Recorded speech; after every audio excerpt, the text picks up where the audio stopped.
Hi guys, tonight we're stepping into a world so old that writing has not arrived yet. Kingdoms have not found their crowns, and history itself is still asleep under layers of dust. Imagine a cold dawn over wild grasslands, the air silver with mist, the ground soft beneath your bare feet, and somewhere nearby, a clay-lined pit holding soaked grain that has begun to bubble with a strange, sweet life. Was beer discovered by accident, by hunger, by ritual, or by someone brave enough to taste a suspicious bowl of damp cereal and say, "Yes, this seems safe enough"? Humanity has made many questionable decisions, but this one worked out rather well. So, before you settle into the story, take a moment to like the video and subscribe, and while you get comfortable, comment where you're listening from and what your local time is, because somewhere out there, someone is hearing this at midnight, and someone else is probably pretending it is not breakfast time.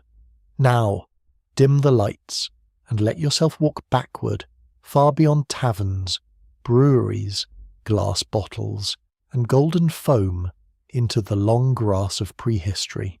You're standing in a landscape where there are no written records, no coins, no city walls, and no tidy labels for what people are doing. The sky's enormous. The wind moves through wild barley and wheat with a dry whisper, like thousands of tiny hands brushing against one another.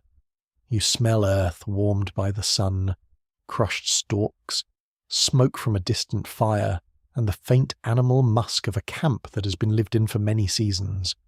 Your fingers brush a seed head, rough and brittle, and the grains fall into your palm like small, hard promises.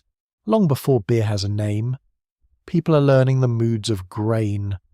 They know which plants ripen first, which seeds keep well, which stalks cut the skin, and which patches return after winter. This knowledge is not written down. It lives in hands, in memory, in the quiet correction of children who spill too much or grind too little. You watch a group of gatherers move through the grasses with baskets made from reeds and fibres. The baskets creak softly, dry seeds patter into them. A child laughs, then is hushed, not harshly, just with the sleepy patience of people who have work to finish before the heat rises. One mainstream fact sits firmly beneath your feet. Beer is one of humanity's oldest prepared drinks, and its beginnings reach back into the prehistoric world of grain gathering and early farming. Before anyone carves laws into stone or praises kings on monuments, people are soaking, sprouting gersons, grinding, heating races, and storing cereals. They're changing grain from something hard and stubborn into something edible, nourishing, and eventually drinkable. Beer does not appear suddenly like a royal invention. It gathers itself slowly from daily life, from porridge, from storage jars, from damp baskets, from patience, and yes, from accidents. You kneel beside a stone slab darkened by use. Someone has scattered grain across it. Another person presses a rounded stone forward and back, crushing seeds into coarse meal. The sound is low and steady, a soft scrape that could almost lull you into a trance. Stone against stone, breath against morning air. A baby fusses near the fire. A dog noses through ash for scraps with the dignified focus of a scholar. If scholars occasionally stole dinner with their faces, the crushed grain becomes many things. It can be mixed with water into a thick mash. It can be cooked into porridge. It can be shaped and heated into rough bread. It can be dried for later. Yet when water and grain meet, especially in a vessel that is not perfectly clean, another invisible world enters the story. Wild yeast drift through the air and cling to fruit skins, dust, wooden tools, human hands, and the surfaces of storage pits. These tiny organisms do not ask permission. They arrive, they feed, and they transform sweetness into alcohol and bubbles.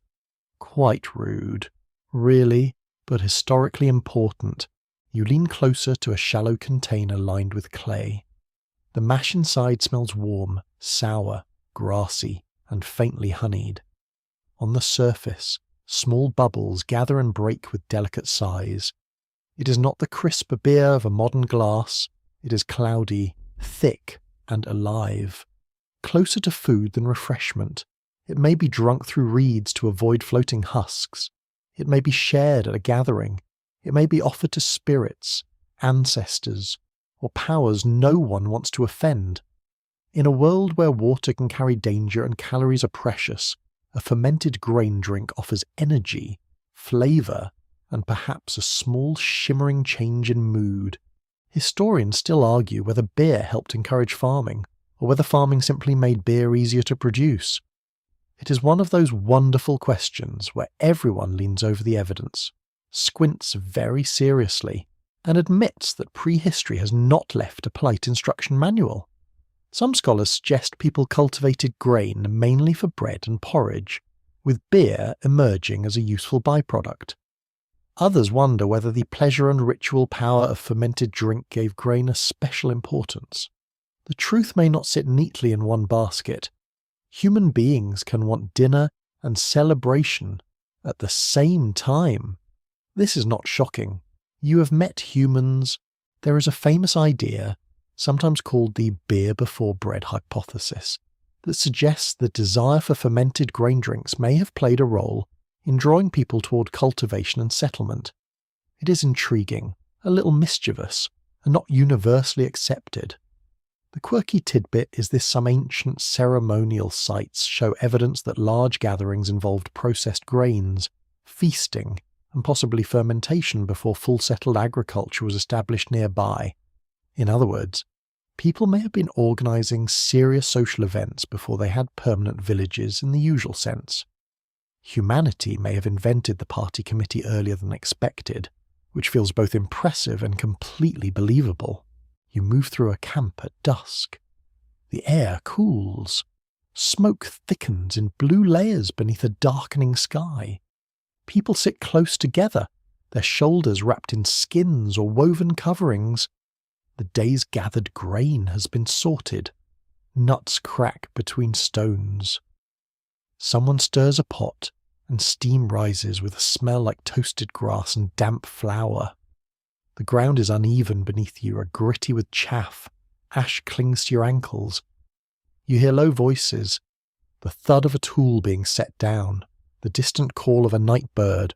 A vessel is passed from hand to hand. It is not elegant. It is practical, stained, and precious. When it reaches you, you feel its rough surface against your palms, the clay still cool where the evening air has touched it. The drink inside is cloudy and textured.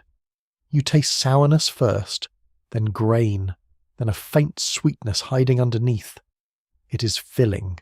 It warms the throat, not with fire, but with a soft spreading comfort. Nobody calls it beer in a language you know. Nobody says, "Congratulations, civilization has taken a major step." They simply drink, talk, and keep living. This is how many enormous changes begin. Not with trumpet blasts, but with ordinary hands solving ordinary problems. Grain must be stored. Stored grain gets damp. Damp grain sprouts. Sprouted grain tastes sweeter because its own enzymes begin unlocking starches. Mash that sits can ferment. Fermented mash can become desirable. Once something is desirable, people learn to repeat it, improve it, protect it, and argue about whose version is better. The oldest brewery, in spirit, may be a circle of people muttering that someone's cousin used too much water. The world around you is still dangerous. Hunger presses close. Weather decides too much. A failed season can mean empty bellies and hard choices. Yet beer, or the ancestor of beer, belongs to the human talent for turning uncertainty into custom. It makes grain more than survival. It makes it social. It gives people a reason to gather, share, remember, and perhaps negotiate peace after someone has taken the last roasted tuber. Again, very human. You follow the smell of malted grain toward a sheltered place near a rock and scrub. Here, seeds may be soaked, dried, pounded, and mixed. The work is repetitive, but not mindless. It requires timing. Too wet, and rot takes over. Too dry, and nothing changes. Too hot, and the living power in the grain dies. The people doing this may not speak of enzymes, microbes, or fermentation chemistry, but they understand patterns. They know the difference between good sour and bad sour, between a lively surface and a spoiled one, between a smell that invites and a smell that warns. Science has not been named, but observation is already awake. The night deepens. Stars appear in such numbers that you almost feel crowded by them. There is no city glow to soften the sky. The Milky Way stretches overhead like pale, spilled flour.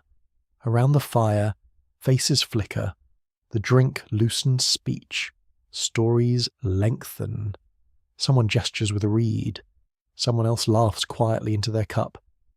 There may be ritual here, though you cannot translate it. A chant rises, low and repetitive, half song and half memory. The sound vibrates in your chest. The atmosphere feels both ordinary and sacred, because in early human life the two are rarely separate. You notice that the drink belongs to no single class, because class itself has not hardened into the shapes it will later take. There are elders, skilled gatherers, hunters, children, healers, perhaps ritual specialists, perhaps people whose authority comes from memory or courage, or the ability to make a mash that does not taste like wet regret. But there is no palace, no priestly ledger, no tax collector appearing from the bushes to measure your beverage. Enjoy this rare moment. Taxation will arrive later, with excellent confidence. And still, even here, beer's already more than a drink. It is a relationship with the land.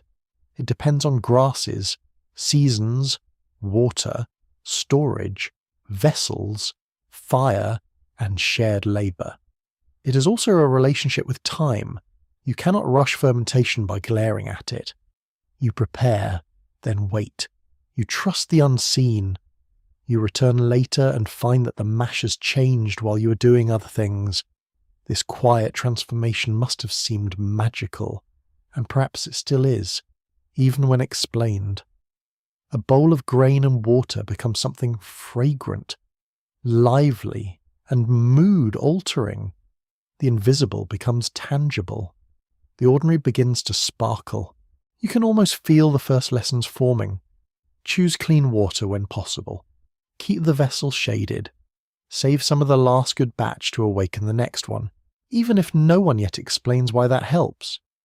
Use grains that have begun to sprout. Dry them near heat, but not too fiercely. Share when the flavour is right. Remember who made it well. Remember what was said when people drank it. Memory clings to flavour more tightly than you might expect. As sleepiness gathers at the edges of the camp, the fire settles into coals. The air smells of ash, damp clay, and warm grain. A soft breeze moves across the grasses, and their dry heads murmur in the dark. You sit with the cup resting between your hands, feeling its weight. It is simple, almost humble, yet it carries a future inside it. From such mixtures will come temple rations, tavern songs, monastic brew houses, imperial trade, factory lagers, and craft experiments with names far too clever for their own good. But here, there is only the beginning grain, water, wild yeast, waiting, and human curiosity. When you take one last slow sip, it is cloudy, nourishing, and faintly strange. The taste is not modern, but the feeling is familiar. You're part of a circle. You're warmed by firelight. You're listening to voices soften as night settles over the camp. Before cities, before alphabets, before the first historian scratches symbols into clay, people are already finding comfort in fermented grain. Beer is not merely older than writing, it is older than the written memory of why we first loved it, and that may be the gentlest mystery of all. You step into ancient Mesopotamia, where the land lies open beneath a wide, pale sky, and the rivers move with slow authority through fields of barley. reeds, mud brick, and dust. The air is warm against your face. It smells of river silt, baking clay, animal hides, smoke, and grain drying in the sun. Under your sandals, the packed earth is firm in some places and damp in others, marked by cartwheels, bare feet, and the small crescent shapes left by goats who seem convinced the whole city exists mainly for their personal browsing. Around you rises the world of Sumer, a place of temples, canals, scribes, farmers, merchants, and workers who carry civilization on their shoulders with very little glamour and probably too many baskets. Cities such as Uruk, Lagash, and Nippur grow from mud brick into sacred and administrative centres. Their walls and storehouses glow the colour of toasted bread. The ziggurat stands above the streets like a stepped mountain built by human hands, its edges sharp against the sky, its upper shrine catching the sun. Beer is everywhere here. It is not a side character, not a treat saved for rare celebration, and certainly not something waiting quietly in a corner until the weekend. It is daily nourishment, payment, offering, medicine, and social glue. One mainstream historical fact is simple and astonishing. Cuneiform tablets from Mesopotamia record beer rations given to labourers, officials, and temple workers. Beer is part of the economy, written into clay with careful marks by scribes who probably did not imagine someone thousands of years later admiring their beverage paperwork. Yet here you are, spiritually nodding at an ancient payroll system with foam. You hear the city before you fully understand it. Donkeys bray near a gate. Reed boats bump softly against a bank. Potters slap wet clay into shape. A woman calls to someone across a courtyard. Somewhere. A scribe presses a reed stylus into a damp tablet, making wedge-shaped signs with small, crisp clicks. The sound is modest, but it changes the world. Grain, beer, sheep, land, debt, offerings, and labour become recordable. Memory hardens in clay. You enter a brew house where the shade feels merciful. The room is warm, humid, and rich with the smell of malt, sour mash, baked grain cakes, and smoke. Large jars sit in rows, their rounded bellies half buried or braced by stands. Your hand rests on one vessel and feels the cool roughness of clay, slightly gritty beneath your fingers. Inside, grain and water are working together in a thick, cloudy mixture. The drink being made is likely not clear or sparkling in the modern sense. It is dense, nourishing, sometimes sweet, sometimes tart, and often strained or sipped through tubes to avoid floating solids. Elegant, not exactly. Effective, absolutely. A brewer moves with quiet confidence among the jars. Brewing may be household work, temple work, and commercial work depending on place and period. Women are strongly associated with brewing in many early Mesopotamian contexts, and the goddess Ninkasi becomes the divine figure linked with beer. Her name is often understood as something like Lady of the Beer, which is a respectable title, frankly, and one that would improve many official ceremonies. A hymn to Ninkasi survives in the later copies, praising the brewing process in poetic language while also preserving practical steps. It is devotion, memory, and method wrapped together like a song you can drink. You imagine the hymn not as a museum piece, but as a living rhythm. Grain is prepared. Bapir, a kind of beer bread or baked grain product, is mixed. Sweet aromatics may be added. Water is poured. Fermentation begins. The brewer watches, waits, smells, touches, judges. No thermometer hangs on the wall. No laboratory measures yeast under glass. The knowledge sits in the senses, the right scent, the right bubbling, the right thickness, the right moment to serve. If the batch goes wrong, the gods may be blamed, but perhaps the brewer also knows that someone got careless with the jar. Divine mysteries are one thing, bad storage is another. At a temple storehouse, you see the scale of it. Barley comes in from fields fed by irrigation canals. Workers unload sacks, clerks count, officials supervise. The temple is not just a religious building, it is also an economic engine, a place where grain is collected, redistributed and transformed. Beer moves through this system like liquid bread with administrative approval. Labourers receive measured portions. Priests make offerings. Festivals require abundance. The gods are fed, honoured, and praised with food and drink, because in this world divine presence is treated with practical seriousness. A god's household must be provisioned. Even immortals, apparently, appreciate good management. The atmosphere around the temple is thick with heat and ceremony. Incense curls in the air, mingling with the smell of animals, oil, wool, and fermented grain. A drum sounds slowly. Voices chant. You feel dust settle on your skin. A priest carries a vessel with solemn care. And though the moment is sacred, the object itself remains wonderfully earthy.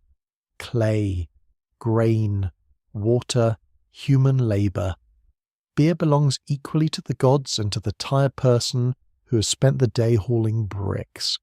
That is part of its power, or it crosses thresholds. It can sit on an altar and it can sit beside someone's aching feet. In the fields outside the city, workers cut barley beneath a hard sun. The stalks scrape against their arms, sickles flash, insects hum. Sweat runs down necks and into coarse linen. At the end of labour, beer is not merely refreshment, it is calories, hydration of a kind, and compensation. It may be safer than some untreated water in certain circumstances, though it would be too simple to imagine everyone avoided water entirely. People drank water, of course. They were ancient, not confused houseplants. Still, fermented grain drink brought nourishment and a slight easing of the body, which must have mattered deeply in a life built around repetitive physical effort.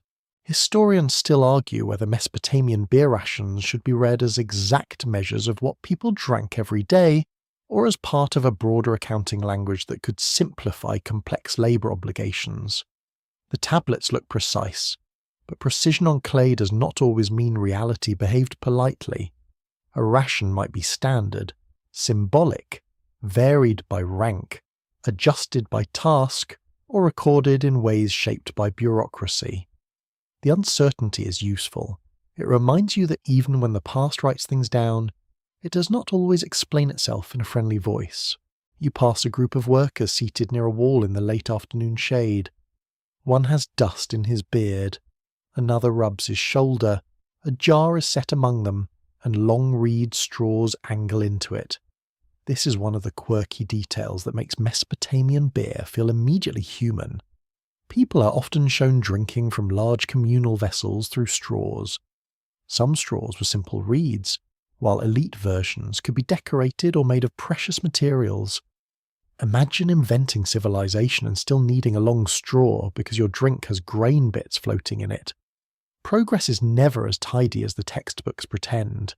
The beer itself may come in many kinds. Tablets and lexical lists suggest a variety of names and categories, likely reflecting differences in strength, ingredients, colour, quality, sweetness, or intended use. Some beers may have been dark and rich, others lighter, thinner, or more suitable for rationing. Some may have been flavoured with dates, honey, herbs, or other additions depending on availability and taste. The exact meanings of many beer terms remain uncertain, because ancient terminology can be slippery. A word may indicate a recipe, a quality grade, a serving context, or a regional habit. Ancient menus are charming until you try to recreate them. The city settles toward evening. The heat softens. Shadows lengthen along mud brick walls. You smell dinner fires starting in courtyards. Barley cakes bake on hot surfaces. Onions, lentils, fish, and dates add their scents to the air. Beer waits in jars, some for homes, some for taverns, some for official distribution, some for ritual. You notice how social life gathers around it. Deals are discussed, songs are sung, complaints become more dramatic. Someone tells a story about a neighbour's donkey with the confidence of a poet. Another person laughs too loudly and is gently ignored, an ancient technique still in use. Tavern life in Mesopotamia could be lively, useful, and morally suspicious depending on who was judging it. Later legal texts from the region show that alewives and tavern keepers could be important figures, handling trade, credit, and social gathering. Yet taverns also worried authorities because they brought together strangers, talk, debt, and drink. A combination administrators have never found relaxing. You can almost sense the official discomfort. People are meeting without enough supervision. Horrifying. Someone might exchange news, make plans, or enjoy themselves. Beer also enters medicine. Mesopotamian healers use beer as a vehicle for ingredients, mixing herbs, minerals, or other substances into drinks and treatments. Some prescriptions sound practical, some symbolic, and some make you grateful for modern pharmacies with labels and customer service. Yet the idea is sensible in its own world. Beer can carry flavour, soften bitterness, add calories, and belong to a trusted daily substance. Healing, ritual, and nourishment overlap. The body is treated not as a machine, but as a place where gods, symptoms, substances, words, and fate meet in complicated conversation. You stand near the river as the sky turns copper. Reeds hiss in the breeze. Water laps against the bank with a patient sound. A boatman unloads jars wrapped in netting. Clay seals mark ownership or contents. The jars are heavy, and the men handling them move carefully.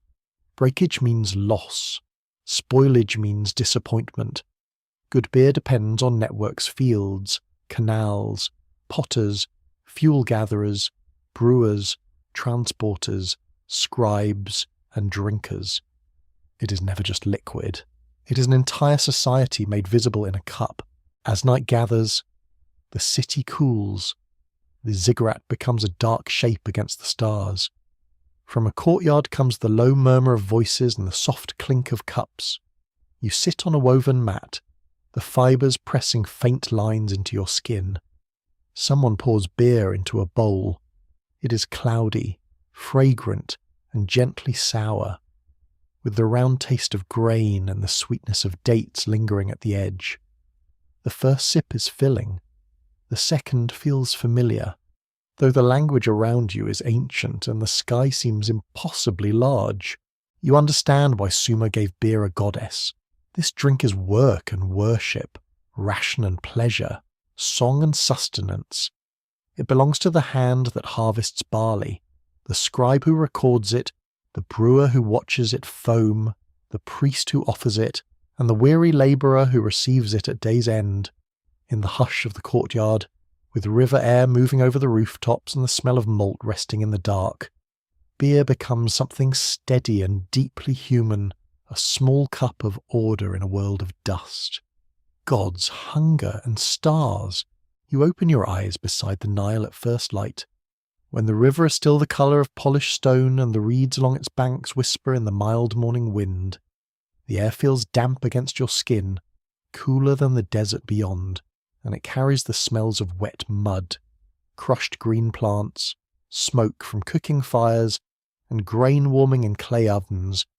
Somewhere nearby, a donkey objects to the entire concept of labour, which is fair, because the sun has not even fully risen yet and civilization is already asking a lot. You're in ancient Egypt, where beer is not a luxury hidden away for feasts or the private amusement of powerful men in linen. It belongs to ordinary life as completely as bread, onions, fish, and dates. It fills jars in houses, workshops, temple storerooms, and tombs. It is offered to gods, packed for the dead, given to labourers, prescribed in remedies, and consumed by people of nearly every rank. One mainstream historical fact is clear beer was a staple of the ancient Egyptian diet, made largely from grain, and served regularly to workers, households, and religious institutions. You walk through a village near the floodplain, where houses of mud brick catch the golden edge of sunrise. Their walls are thick and practical, holding in shade against the heat that will come later. A woman bends over a grinding stone, pushing grain beneath a heavy handstone with patient rhythm. The sound is dry and rasping, a steady scrape that settles into your breathing. Fine flour dust rises and clings to her arms. A child sits nearby, half helping and half inventing ways not to help. Some historical habit, it seems, are universal. Egyptian beer begins with grain, usually barley or emmer wheat, and with a careful knowledge of people who understand heat, moisture, sweetness, and time through touch and smell. You step closer to a brewing area, where the air grows warmer. There are shallow basins, ceramic jars, sieves, mats, and lumps of grain mash. Some grain has been sprouted, some ground, some heated. The process varies across time and place, but the goal is familiar. Unlock the grain's sweetness, mix it with water, allow fermentation, and create a thick, nourishing drink. A brewer lifts a mass of warm grain with both hands. Steam rises faintly. You smell toast, sourdough, damp straw, and something fruity beginning to wake beneath it all. Her palms move quickly, pressing, breaking, mixing. Brewing is physical work. It is bending, lifting, pouring, washing, scraping, and waiting. Nothing about it feels dainty. The jars are heavy, the mash sticks, the heat gathers under the roof. Yet the gestures are graceful from repetition. The kind of grace that comes from doing something hundreds of times until the body remembers more than the mind has to say. The drink itself is not the clear golden liquid many modern drinkers imagine. Egyptian beer can be cloudy, rich, and full of suspended grain. It may taste sweet, sour, earthy, or gently tart, depending on ingredients and fermentation. Some versions are mild and daily, others are stronger, perhaps saved for ritual, celebration, or special provision. You watch beer being strained through a woven sieve, the liquid falling into a jar with a soft glugging sound. Foam gathers at the surface, pale and fragile, breaking almost as soon as it forms. Historians still argue whether Egyptian beer was usually made from specially baked beer bread, or whether that famous idea has been exaggerated by older interpretations of tomb scenes and brewing models. The bread and beer connection is real in Egyptian culture, but the exact technical process is not always easy to pin down. Tomb art, residue analysis, tools, and later experiments each offer pieces of the puzzle. Some batches may have used bread like grain cakes. Others may have relied more directly on malted or cooked grain mash.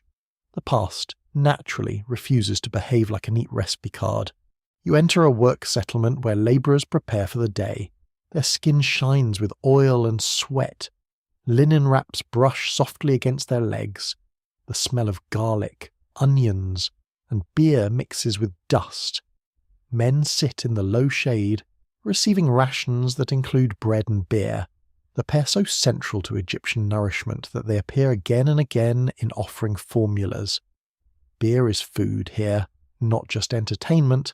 It gives calories, liquid, and a small measure of comfort before hard work under a sky that can feel very personal in its brightness. You look toward the edge of the desert, where stone blocks wait with the indifferent patience of geology. Egypt's monumental building projects require not only engineering and authority, but also supply systems, grain, beer, bread, meat, fish, tools, rope, medical care, and organisation. The workers who built royal monuments were not simply mysterious shadows dragging stones in silence. They ate, drank, joked, quarrelled, rested, and needed steady provisions. Beer was part of that support, a day of hauling, cutting, measuring, and carrying demands more than heroic slogans. It demands lunch, preferably with something drinkable. A jar is passed to you. It is cool where it has rested in shade, and your fingers feel the faint ridges left by the potter's hands. The beer inside is thick enough to feel almost soft on the tongue. It tastes of grain, faint sweetness, and a pleasant sourness like a memory of fruit. You swallow slowly. The drink does not sparkle sharply. It settles. It feeds. It feels closer to a meal than a modern pint. And you understand why ancient texts so often place bread and beer together as the foundation of being alive. In the temple precinct, beer takes on a more formal life. Priests move through courtyards washed clean for ritual. The air smells of incense, lotus, oil, linen, and warm stone.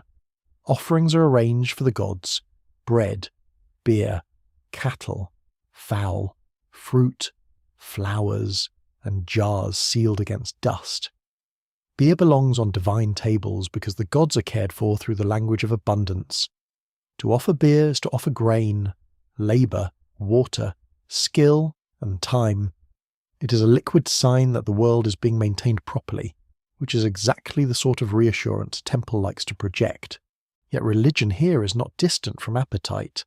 In tombs, the dead are supplied with beer for the journey beyond life. Painted scenes show servants brewing, baking, pouring, and carrying jars, so that the deceased may continue enjoying provisions in eternity. Model breweries and bakeries placed in tombs recreate the work in miniature. This is your quirky tidbit, and it is wonderfully specific. Some tomb models include tiny wooden workers forever grinding grain, kneading dough, and making beer for the afterlife. Imagine being carved for eternity and assigned to brewery duty. There are worse destinies, admittedly, but one hopes the shift schedule is merciful. You move through a noble tomb where torchlight trembles over painted walls.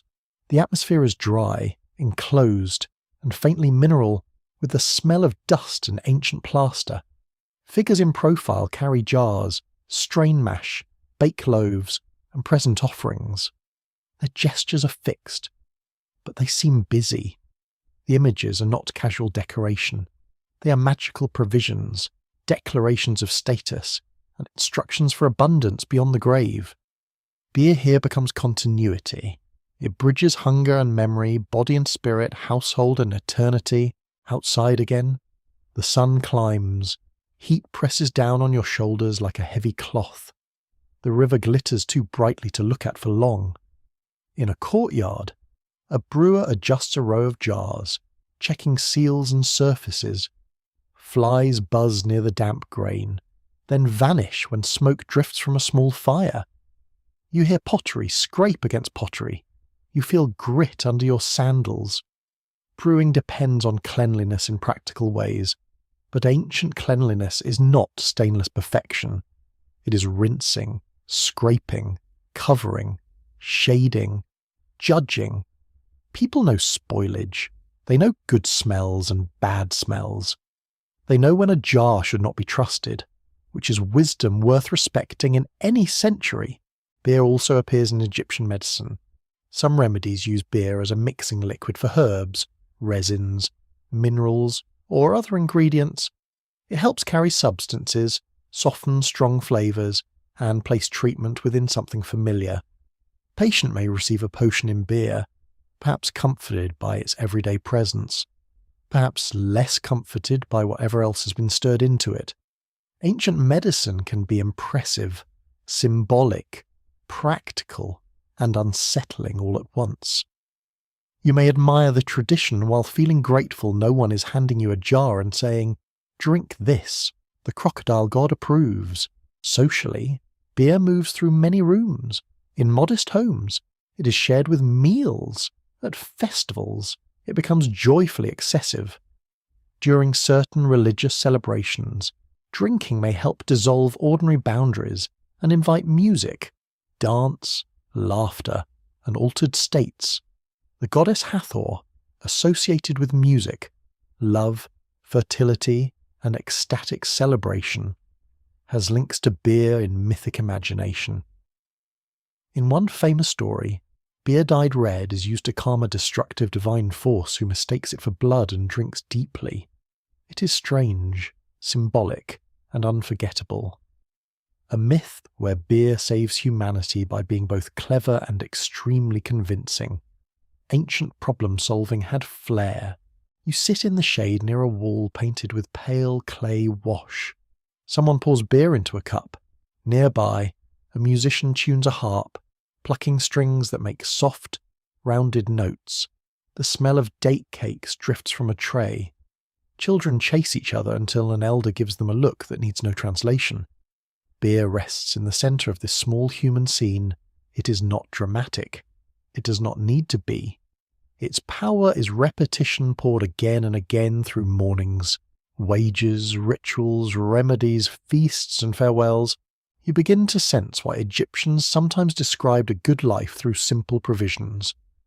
Bread and beer were not plain in the way a modern person might think. They were security, hospitality, divine favour, bodily strength, and household order. A full jar meant planning had succeeded. Grain had grown, floods had come, hands had worked, jars had held, and fermentation had turned ordinary mash into something sustaining. As evening settles over the Nile Valley, the light becomes amber and soft. Birds move across the water in dark lines. The reeds murmur. A cooling breeze touches the sweat at the back of your neck. In a nearby house, beer is poured for the evening meal, cloudy and fragrant, beside bread still warm from the fire. You feel the cup in your hands, rough clay against your palms, and the drink inside seems to hold the whole rhythm of Egypt river, grain, sun, labour, worship, laughter, and sleep. You find yourself on a stony road above the Mediterranean, where the sea lies blue and glittering below, bright enough to make the eyes narrow. The air smells of salt, thyme, olive oil, warm dust, and animals moving slowly under burdens they did not personally agree to carry. Cicadas rasp from dry shrubs. A cartwheel complains against a rut. Somewhere in the distance, a market is waking, and the voices rising from it have that familiar sound of people pretending trade is civilized while quietly trying to win. Here, in the Greek and Roman world, beer enters a difficult room. Wine holds the elegant chair. Wine has poets, symposium cups, philosophical conversations, and wealthy men reclining as though gravity is merely a suggestion. Beer, meanwhile, is often treated as rustic, foreign, northern, eastern, or uncultivated, not absent, certainly not unknown, but less honoured by the writers whose words survive in abundance. One mainstream historical fact is clear. Greeks and Romans knew beer well, especially through contact with Egyptians, Thracians, Gauls, Iberians, Germans, and other peoples, yet elite Mediterranean culture generally prized wine more highly. You walk into a Greek gathering where lamps burn low and painted cups shine in the warm light. The room smells of diluted wine, garlands, oil, wool cloaks, and cooked fish. Men recline on couches, talking with the relaxed confidence of people who have arranged cushions around their opinions. Wine is mixed with water in a crater, then ladled into cups. The act itself is social performance, too strong, and one risks seeming barbaric, too weak, and one risks being boring, which may have been worse. In such places, beer is often spoken of at distance assigned to others. Greek writers describe barley drinks under names such as zythos, especially associated with Egypt, and other fermented grain beverages linked to Thrace or Phrygia. These descriptions are sometimes curious, sometimes dismissive, sometimes faintly amused. You can almost hear the tone, yes. Those people drink grain. How interesting for them. This is the ancient version of a food critic raising one eyebrow. Yet beyond the polite circle of wine drinkers, the world is less tidy. In rural regions, frontier zones, military camps, and lands where grapes grow poorly, Fermented grain remains practical and beloved. Beer belongs to climate as much as culture. Vines enjoy certain soils and sunlight. Barley and other grains tolerate harsher conditions. A drink that can be made from the local harvests will always find defenders. No matter what an urbane poet says while lounging beside a vase, you travel northward in imagination, away from marble courtyards into colder lands where forests thicken and damp earth holds the scent of leaves, smoke, and moss. The air changes, it presses cool against your cheeks. Wooden halls replace colonnades. Leather, wool, iron, and timber shape the atmosphere. Here, beer and ale do not need permission from Mediterranean taste. They are made in homes and halls, served at feasts, shared in rites of hospitality, and consumed from horns, cups, bowls, or whatever vessel is available and not currently being used for something worse. Among Celtic and Germanic peoples, grain drinks carry status and warmth. The ingredients vary widely. Barley, wheat, oats, honey, herbs, and fruits may appear depending on region and season. Some beverages blur categories, half beer, half mead, flavoured with plants that modern drinkers might find either charming or suspicious. There is sweetness, sourness, smoke, and bitterness from local herbs. The drink may be cloudy and strong, or weak and daily. It may fill a warrior's cup, a farmer's bowl, or a traveller's grateful hands. You enter a great hall at evening. Smoke drifts upward toward a roof blackened by years of fires. The smell is thick roasted meat, damp wool, oak smoke, spilled ale, sweat, and resin. Benches line the walls, shields hang above them, a fire snaps at the centre, throwing gold over faces and iron fittings. Rain taps against the outer timbers.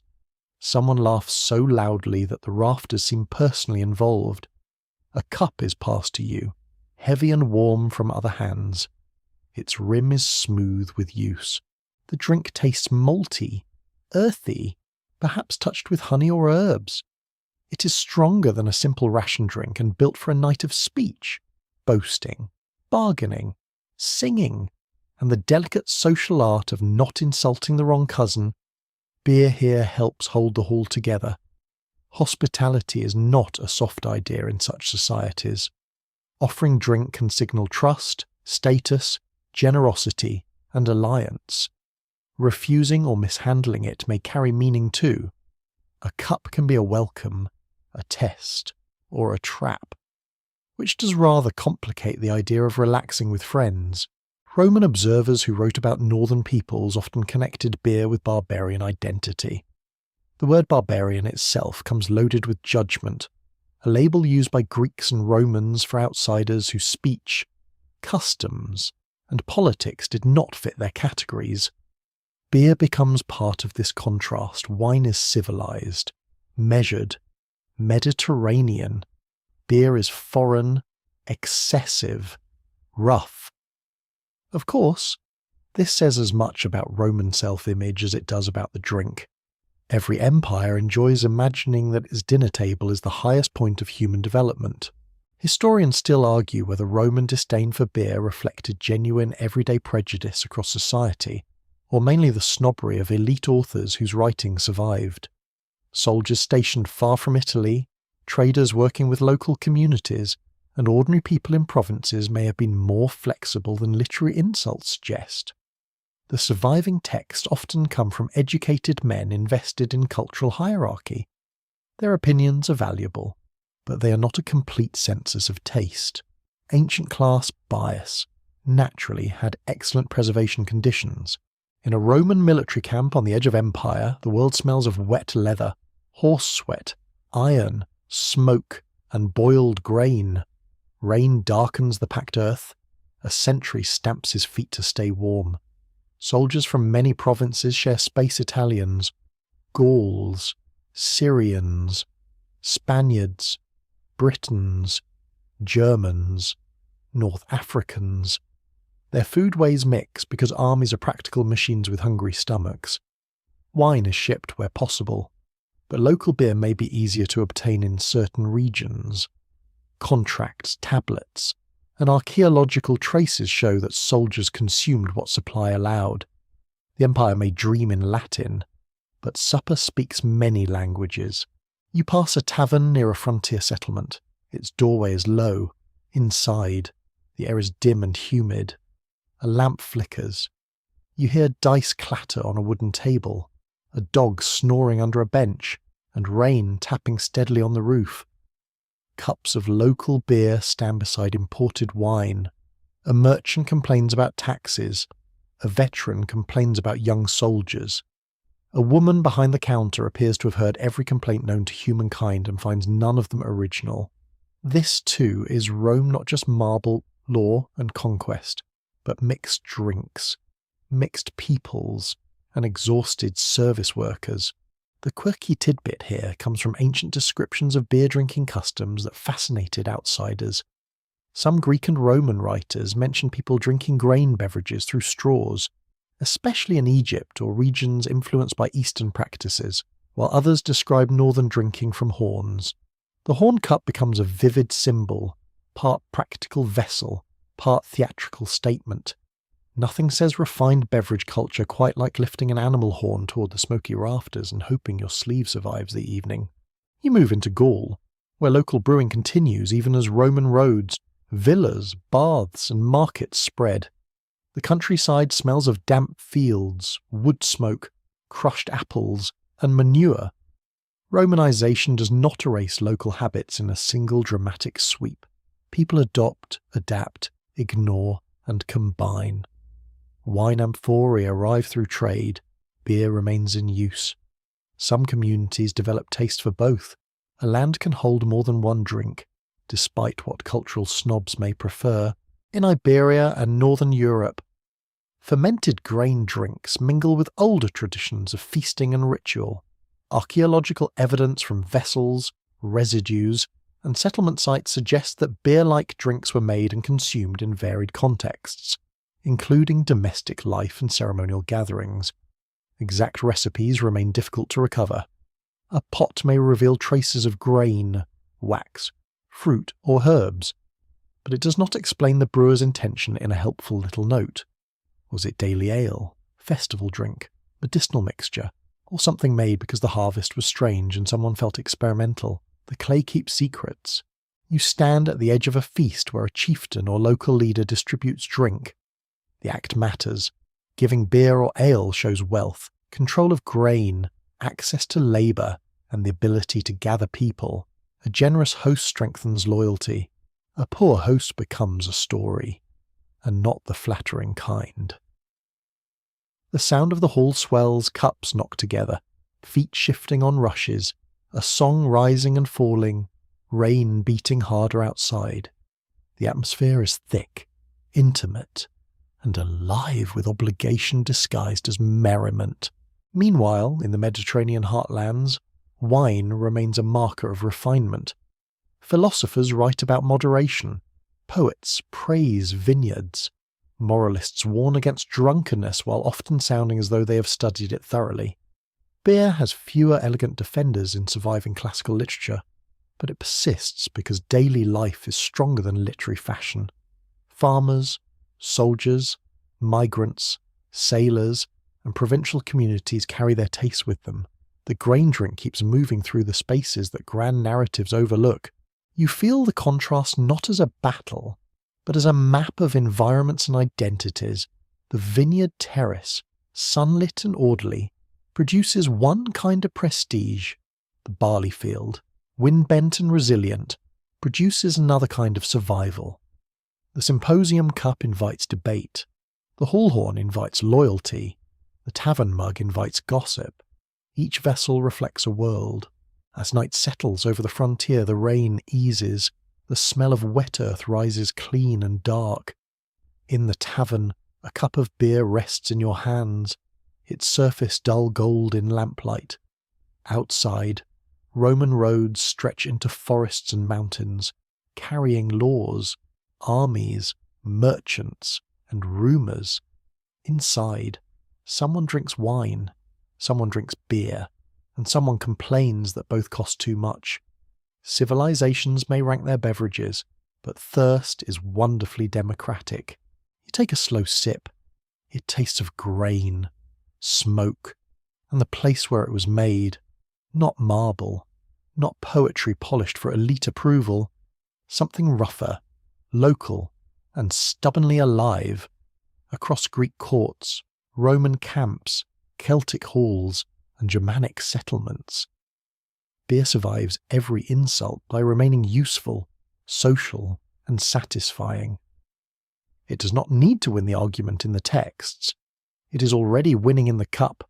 You step into a medieval town at dawn, when the streets are still damp, the roofs lean close together, and smoke begins to curl from low chimneys into a pearl grey sky.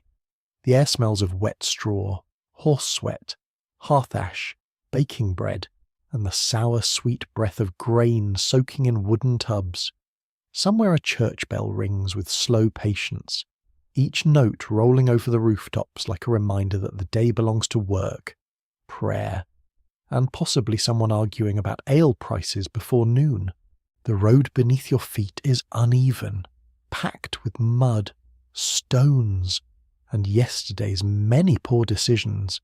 Your boots sink slightly with each step. A pig noses along a gutter with professional confidence. Chickens scatter from a doorway. A woman lifts a bucket and gives you the kind of look that says visitors are welcome only if they are not standing in the way. This is not the clean-cut, polished medieval world of banners and tournaments. This is the living town, damp, loud, hungry, fragrant, and very busy. Ale is everywhere here, in many parts of medieval Europe, especially northern and western regions. Ale and beer, everyday drinks tied to household labour, local markets, religious houses, taxes, and hospitality. One mainstream historical fact is steady beneath the noise. Brewing was a common domestic and commercial activity in medieval towns and villages, and ale was consumed by men, women, and children, in weaker or stronger forms depending on age, labour, status, and occasion. It is not simply a tavern drink. It is part of the household rhythm. You follow the smell of warm mash into a narrow courtyard behind a timber-framed house. The walls are darkened by smoke. Bundles of firewood are stacked near a clay oven. A large tub stands under a lean-to, its staves swollen tight with liquid. A woman stirs the mash with a long wooden paddle, her sleeves pushed high, her face bright with heat. Steam rises and touches your cheeks. It smells of porridge, toast, damp wood, and faint sweetness. When the paddle moves, the mash makes a thick, soft sound like a heavy blanket being folded. For much of the medieval period, brewing is deeply associated with women. Alewives brew for their families, for neighbours, and often for sale. Some brew occasionally when they have surplus grain. Others become skilled businesswomen, recognised in local records, fined for poor measures, praised by customers, or complained about with the enthusiasm communities reserve for anyone who provides something necessary. The alewife's work is skilled, physical, and vulnerable to judgment. If the ale is weak, sour, overpriced, short-measured, or simply unlucky enough to offend the wrong person, the town may hear about it. You watch her test the liquid by smell and touch. There is no stainless steel, no clean-tiled floor, no laboratory calm. There is wood, clay, cloth, fire, smoke, yeast drifting from vessel to vessel, and experience sharpened by repetition. She knows when the mash is too cool. She knows how the liquid should feel as it runs through a basket or cloth.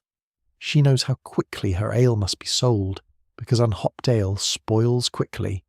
Freshness matters, so does reputation.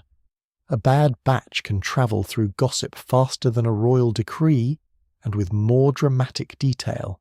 At the front of the house, a sign may appear to show ale is ready for sale. In some English towns, ale sellers used an ale stake, a pole or bush-like marker projecting from the house, to announce a fresh batch. This is your quirky tidbit, and it is charmingly practical instead of glossy advertising. You get a stick outside the door saying, essentially, "Drink available here." Medieval branding had not yet discovered minimalist fonts. Mercifully, customers knew to come while the ale was fresh, because tomorrow's drink might already be losing its charm. The room inside is dim and low-ceilinged. Rushes cover the floor. A small fire mutters in the hearth. You hear the creak of benches, the clatter of wooden cups, the murmur of neighbours, and the occasional sharp laugh that suggests someone has said something unwise but entertaining. A cup is placed into your hands. It is made of wood, smooth from use, faintly sticky near the rim. The ale is cloudy brown, mild and nourishing, with a grainy sweetness and a slightly tart edge. It is not pretending to be refined. It is doing what it came to do. In rural villages, ale appears at work gatherings, church ales, weddings, harvest celebrations, and small transactions of kindness. People drink it during meals, especially in weak forms. It gives calories, warmth, and a safer option than some questionable water sources. Though water itself is still used and valued, the old claim that everyone drank alcohol constantly because water was always deadly is too simple. Medieval people knew clean springs, wells, streams, and rainwater. They were not wandering around in a permanent ale fog. Still, brewed drinks offered nutrition, flavour, and social comfort in a world where daily labour could be cold, muddy, and relentless. You leave the courtyard and walk toward a monastery, where the town noise softens behind stone walls. The gate closes with a heavy wooden thud. Inside, the air changes. It smells of beeswax, herbs, damp stone, ink, wool, and malt from the brewhouse near the service buildings. A monk crosses the yard with his hood pulled low, sandals whispering over worn flagstones. Somewhere, water runs through a channel. Somewhere else. A scribe coughs delicately, as if even illness must obey the rule of silence. Monasteries become important centres of brewing in medieval Europe. Not every monastery brews on a grand scale, and not every monk is secretly a master brewer with a shining copper kettle, despite what modern labels like to imply. But many religious communities produce ale or beer for their own use, for guests, for pilgrims, for labourers, and sometimes for sale. Brewing fits monastic life because monasteries control land, grain, water, storage, labour, and records. They also feed people. Hospitality is a religious duty. An tired traveller arriving at a gate may receive bread, soup, and drink as part of Christian charity. You enter the monastic brewhouse. It is warm and orderly, though not luxurious. The floor is damp beneath your feet. Wooden beams darken overhead. A copper or iron vessel may stand near the fire in wealthier houses, while simpler equipment serves smaller communities. You hear water poured into a vat, firewood crackling, a paddle scraping the bottom of a tub, and the soft pop of fermentation in covered vessels. The touch of the air is humid, almost silky. It carries the smell of malted grain and smoke, with faint bitterness from herbs. Medieval ale is often flavoured with groot, a mixture of herbs that can include bog myrtle, yarrow, rosemary, heather, or other local plants, depending on region and tradition. These herbs add bitterness, aroma, and sometimes preservative qualities. They also give rulers, bishops, or local lords a convenient opportunity to control and tax production through groot rights. Because if something is useful, delicious, and widely consumed, someone in authority will eventually look at it and think, yes, but what if I charged for permission? Historians continue to debate how sharply ale and beer should be distinguished across medieval records, especially because terminology shifts by language, region, and century. In some places, ale refers to unhopped grain drink, while beer increasingly means a hopped version. In other records, words overlap or change, meaning depending on who is writing and why. A town clerk noting fines may not care about modern categories. A brewer may care more about whether the customer pays. The uncertainty matters because it shows how brewing changed gradually. Not by one neat announcement nailed to a door. Markets give beer and ale a public life. You walk into the town square as stalls open under awnings, fish glisten on boards, cheese sits wrapped in cloth, loaves stack beside baskets of onions. The smell is a crowded thing: salt, smoke, wool, dung, apples, wet rope, and hot pies. An official inspects weights and measures. Another watches ale quality. Medieval communities often regulate ale because it is essential and easily abused. The size of ale in England, for example, connects price and quality to the cost of grain, trying to prevent cheating and disorder. Whether it always succeeded is another question, and the answer is probably followed by laughter from every medieval market woman within hearing. An ale taster may visit brewing households, judging whether the drink is wholesome and fairly sold. The role sounds pleasant until you remember it involves responsibility, possible illness, public complaints, and the need to taste suspicious batches with confidence. Records show brewers fined for selling ale too dear, using false measures, or breaking local rules. Many of those fined are women, not because women were uniquely dishonest, but because women brewed so often that they appear constantly in the paperwork. Bureaucracy preserves annoyance very well. You sit at a long table in a tavern-like room as rain begins outside. Drops tap on the shutters. The interior glows with firelight. Men with muddy hems talk beside women carrying cups. A traveller warms his hands. A carter eats pottage with a wooden spoon. The ale in your cup is small, local, and alive with the place that made it. There is no universal medieval flavour. Each batch depends on grain, water, herbs, weather, vessel, skill, and luck. It tastes like a neighbourhood.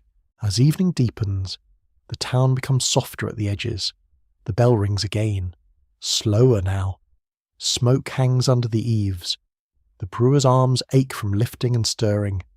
The monk's day closes with prayer. The market's complaints fade into stories. Ale remains in cups, jars, barrels, and bellies, binding together labour and rest, holiness and commerce, gossip and survival. You feel the wooden cup warm in your palms, hear the rain pattering beyond the door, and breathe in the mingled scent of malt, smoke, and damp wool. In this medieval world, beer is not yet the polished global beverage of labels and styles. It is close to the ground. It belongs to kitchens, cloisters, markets, and benches crowded with tired people. It is made by hands that smell of grain and smoke. It is judged by neighbours, blessed in feast days, taxed by authorities, and poured for strangers who arrive cold at the gate. It is ordinary, which is exactly why it matters so much. You enter a landscape of damp fields and climbing vines, where the morning mist hangs low over poles, ropes, and rows of green plants reaching upward like they are quietly competing with the sky. The air is cool on your face. It smells of wet soil, crushed leaves, river water, smoke from distant cottages, and the sharp, resinous scent of hops drying in a loft. Under your boots, the ground gives slightly, dark and springy from rain. Somewhere nearby, a rooster announces himself with unnecessary confidence. As roosters have always believed, history requires their commentary. This is the age when hops begin to change beer in ways both practical and dramatic. The plant itself looks delicate at first glance, with curling bines and papery cones, but it carries a serious little arsenal of bitterness, aroma, and preservative power. You reach out and touch a hop cone between your fingers. It feels light, almost fragile, yet slightly sticky where yellow lupulin clings inside. When you crush it gently, the scent opens at once green, spicy, earthy, floral, and faintly wild. It is the smell of beer learning to travel farther and last longer. One mainstream historical fact stands clearly in the steam and greenery hops became increasingly important in European brewing during the later medieval period. especially from the 13th to 16th centuries, because they added bitterness and helped preserve beer. This did not happen all at once. No royal messenger galloped through Europe shouting, "Good news, everyone, the future is bitter." Instead, hop use spread unevenly through towns, monasteries, trading ports, and brewing centres shaped by taste, law, climate, money, and stubborn local habits. You walk into a brew house where a coppery glow from the fire flickers across beams blackened by smoke. The room hums with work. Water sloshes into a vessel. Wood snaps in the hearth. A paddle scrapes heavily through mash. The air is humid and thick, wrapping around your skin like a warm cloth. Grain sweetness rises first, soft and familiar. But then comes the hop aroma, sharper and greener, cutting through the malt like a cool wind slipping into a crowded room. A brewer lifts a basket of dried hops and shakes them into the boiling liquid. The cones tumble in, pale green and brown, and vanish beneath the rolling surface.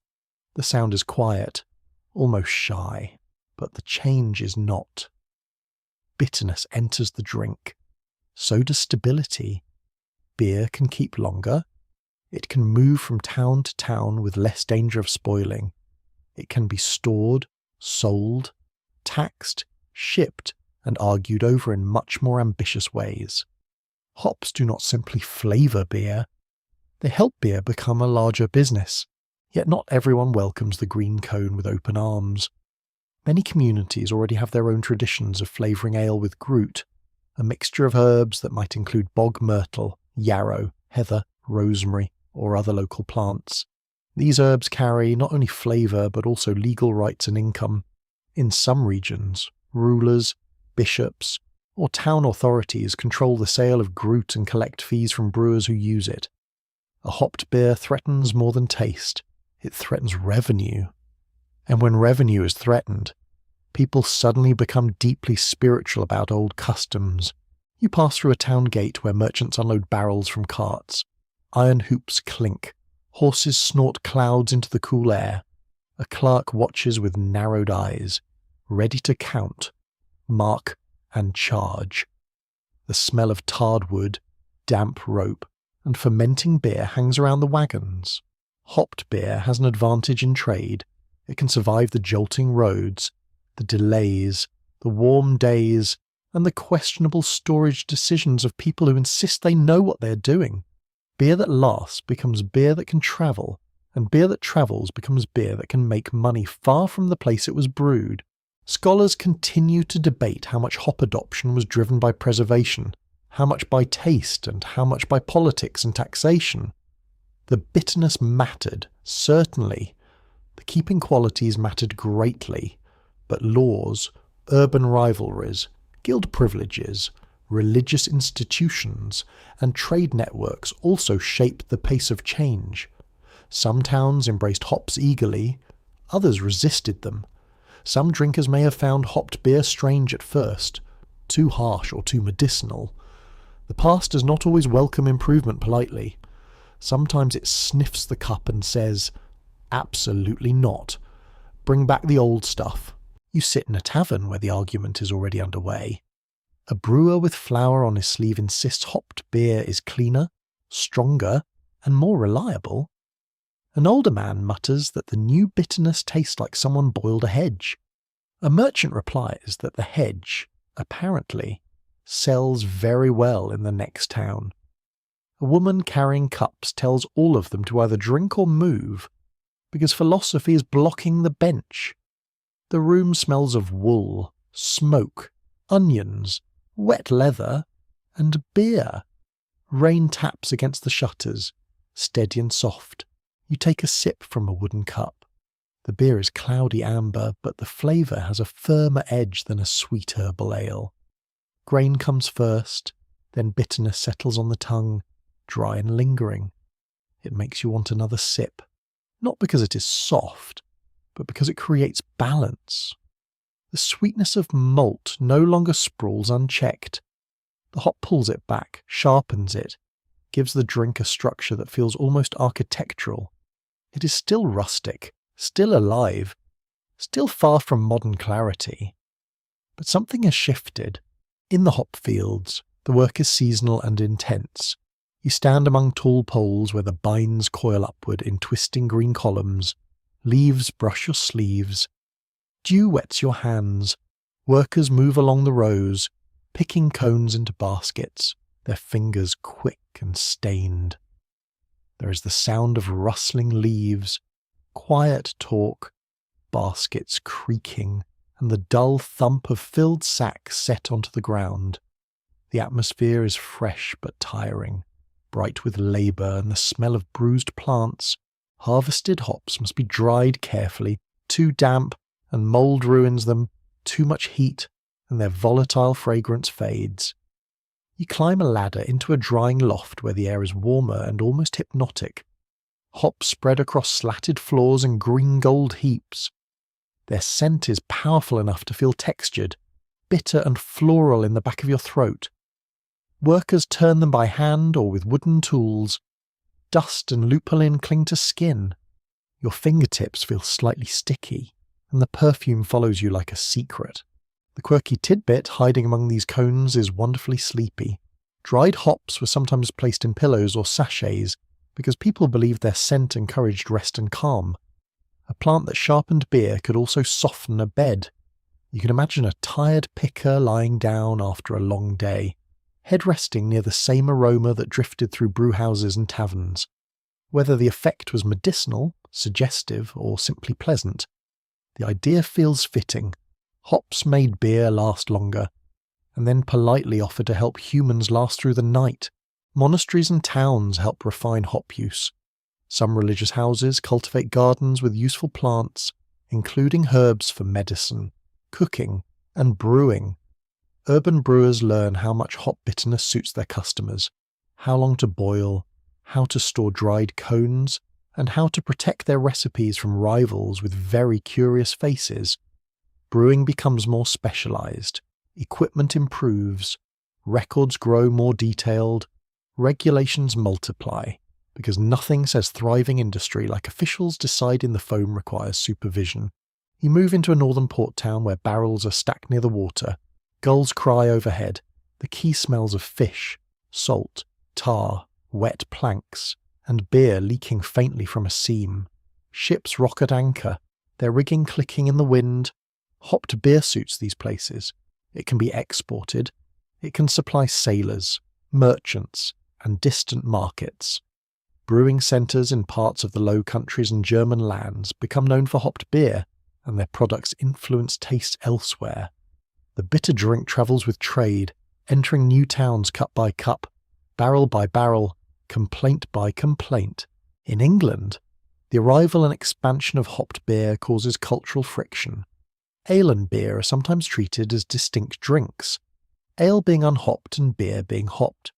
Though language changes across time and region, some English drinkers and authorities distrust hop-ale beer at first, associating it with foreign influence, especially from the Low Countries. That suspicion does not last forever, because practical advantages have a way of wearing down outrage. A drink that keeps longer and sells well is difficult to exile permanently. The tongue may grumble, but the marketplace listens to the barrel. You hear that marketplace in the clatter of a town hall where brewers answer questions about quality, measures, and ingredients. Voices echo under timber beams, a clerk scratches notes, someone coughs. Someone denies watering the beer with the wounded innocence of a person definitely accused before. Hops become part of regulation because they affect price, strength, shelf life, and identity. Laws may define what proper beer should contain. Guilds may guard standards. Authorities may tax production. The green cone curls itself around economics as tightly as around its pole. By the 16th century in parts of Central Europe, brewing rules increasingly emphasized certain ingredients. The famous Bavarian beer regulation of 1516, often remembered for limiting beer ingredients to water, barley, and hops, reflects this movement toward control, quality, and resource management. It is not the simple birth certificate of all beer purity that later legend sometimes suggests, but it does show how seriously authorities treated brewing. Beer was too important to leave entirely to improvisation, which is sensible, although improvisation has contributed a lot to human happiness and several terrible breakfasts. You stand again in the brewhouse as evening lowers itself over the town. The boil has finished. Steam beads on the walls. The floor is damp beneath your soles. The brewer's hands are reddened from heat and work. Hops cling to the edges of a straining basket, spent but fragrant. Outside, church bells ring through mist. Inside, the new beer rests, carrying bitterness into the future with quiet confidence. A cup is handed to you. Its surface catches the firelight in a dull bronze shimmer. You breathe in malt, smoke, and green spice. The first sip is firm, the second more inviting, the third already persuasive. The bitterness no longer feels foreign. It feels balancing, protective, almost wise. Around you, people continue to argue because beer has never stopped inspiring opinions. But in the warmth of the brewhouse, with rain on the roof and hop scent in the beams, you can sense a transformation taking hold. Beer has learned a new language sharper, sturdier, more durable, and ready to move beyond the town that made it. You stand on a riverside wharf where the morning fog hangs low over dark water, ropes, barrels, and the crowded roofs of a city growing rich, smoky, and restless. The air is cold enough to sting your cheeks. It smells of tar, horse dung, coal smoke, wet timber, fish, malt, and beer seeping faintly from oak casks stacked along the quay. Gulls scream overhead with the confidence of unpaid critics. A cart rattles over stones, its wheels splashing through puddles the colour of old tea. This is the age when beer expands through empire, trade, labour and distance. The drink is no longer only a local household rhythm or a town craft. It is becoming cargo. It is counted, taxed, insured, shipped, branded, aged, blended, and sold to strangers far beyond the streets where it was brewed. Beer enters barrels, and barrels enter the world. One mainstream historical fact is firm beneath the mud of the wharf by the 18th and 19th centuries. British brewing had become a major urban industry, with porter, stout, and pale ale moving through domestic and imperial trade networks. You walk into London, where the city breathes smoke. Chimneys lean over narrow streets. Horses strain against loaded carts. Iron rims grind over cobbles with a clatter that never quite stops. The River Thames carries barges, refuse, coal, grain, timber, people, and ambition. Breweries rise as large industrial sites, especially in neighbourhoods where water access, workers, markets, and fuel can be brought together. Their walls are heavy, their yards busy, their vats immense enough to make a person feel briefly and correctly small. In a brewery yard, coopers hammer iron hoops around barrels. The sound rings sharp through the damp air, metal on metal, wood under pressure, voices calling measurements, chains creaking, hooves stamping. You place a hand on a cask and feel its cool, curved surface, swollen tight with liquid. Oak has its own scent, deep and vanilla-like beneath the stronger smells of malt and yeast. The barrel is more than packaging. It is technology. It protects the beer, shapes its flavour, allows aging, and makes movement possible. Without barrels, Empire would have been much less cheerful at the tavern. Porter becomes the great beer of London. Dark, malty, and suited to large-scale brewing. It pours into the lives of workers, drinkers, publicans, and merchants. Its name is often linked to the porters who carried goods through the city, the broad-backed labourers who moved luggage, parcels, and cargo with astonishing endurance and, one hopes, occasional appreciation. The connection may be tidier in legend than in paperwork, but it remains powerful. You can picture a tired porter stepping into a public house, shoulders aching, hands roughened by rope, asking for a dark beer that tastes of roasted grain, warmth, and a little dignity. You enter one of those public houses at dusk. The room is low, loud, and amber with candlelight. Its air smells of damp wool, tobacco smoke, spilled porter, onions, leather, and wet dogs who have clearly made themselves at home.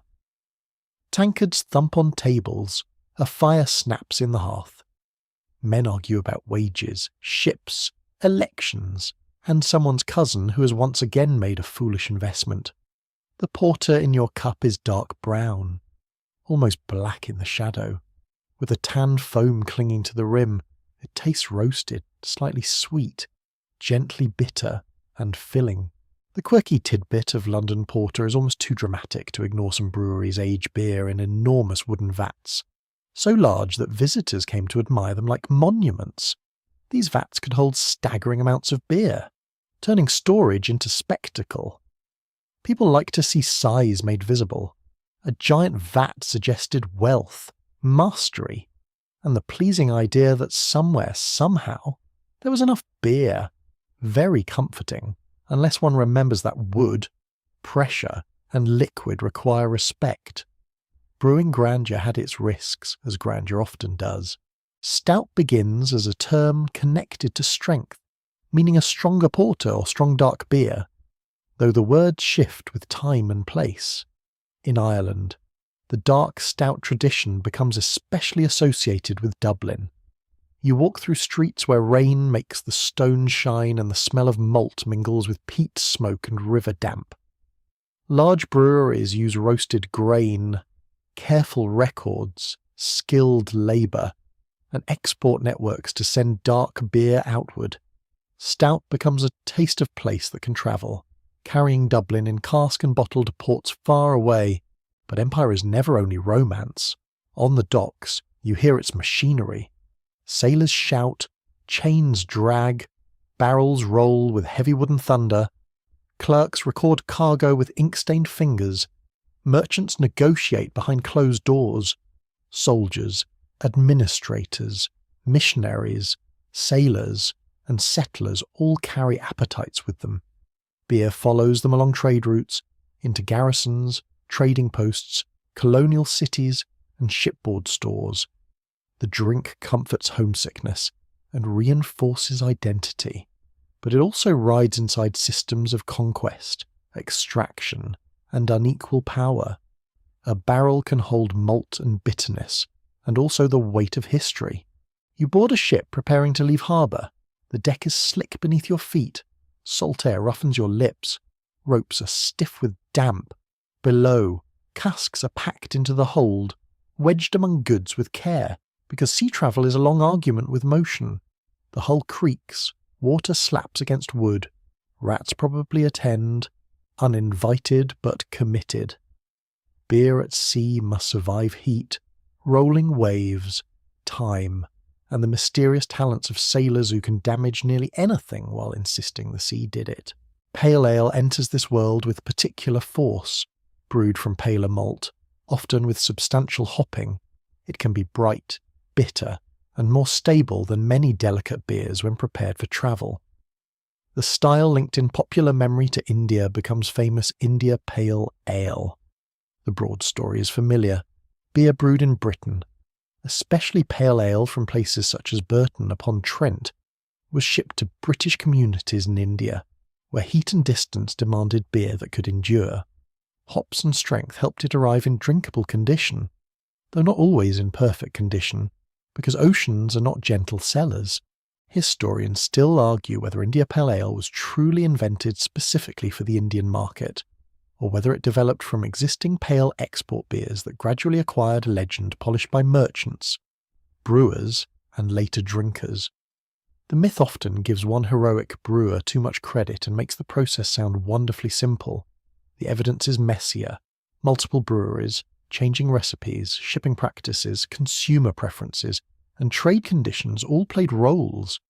History rarely hands one person a clean trophy and says there, you invented the style. It prefers receipts, fragments, and arguments and footnotes. You imagine a cask of pale ale in a ship's hold, rolling through heat and storm. The beer inside is alive with slow changes. Wood breathes. Hop bitterness settles.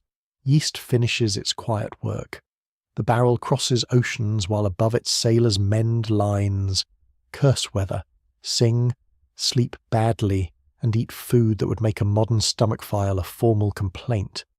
By the time the beer reaches a colonial port, it has become not just a product but a traveller, shaped by distance.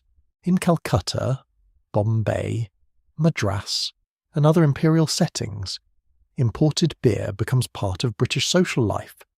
You step into a club room where punkers stir the hot air and glasses sweat in the humidity. The scent of dust, citrus peel, polished wood, linen, and bitter ale mixes beneath slow-moving fans. Outside, the city is alive with languages, markets, sacred sounds, cooking fires, and human movement. Inside, empire stages its rituals, uniforms, newspapers, dinner, complaint, and drink. Beer becomes a taste of home in a place where home is both longed for and imposed. Local realities complicate the cup. Imported beer is expensive. It can spoil. It is shaped by shipping, storage, and season.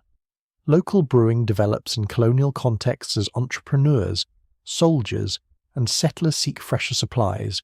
In many places, breweries emerge to serve European communities and eventually wider markets. Ingredients, climate, technology, and labour differ from Britain, so beer adapts.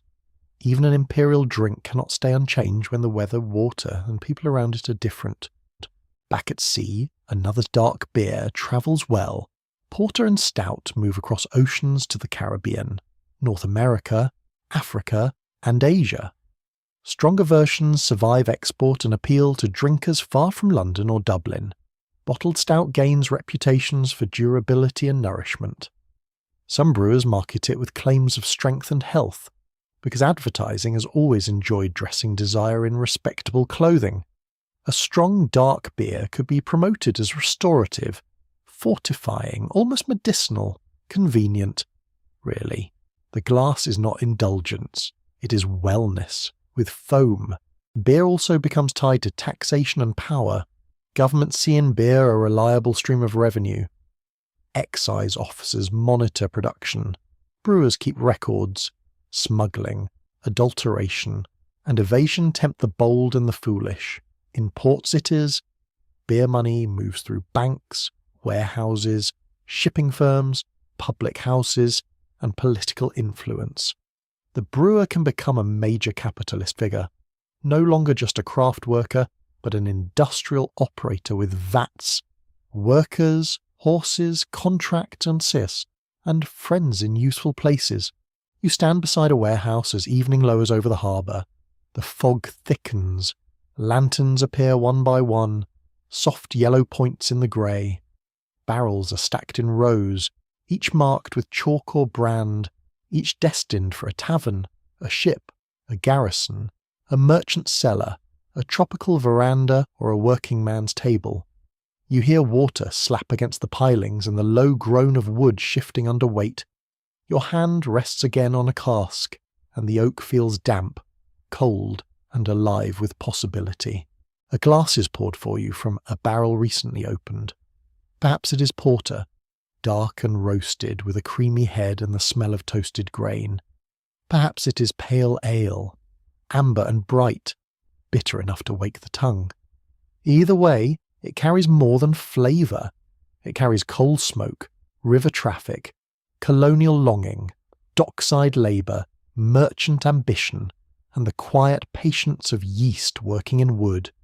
It is beer made for movement, beer measured by distance, beer pulled into the wide and uneasy currents of empire.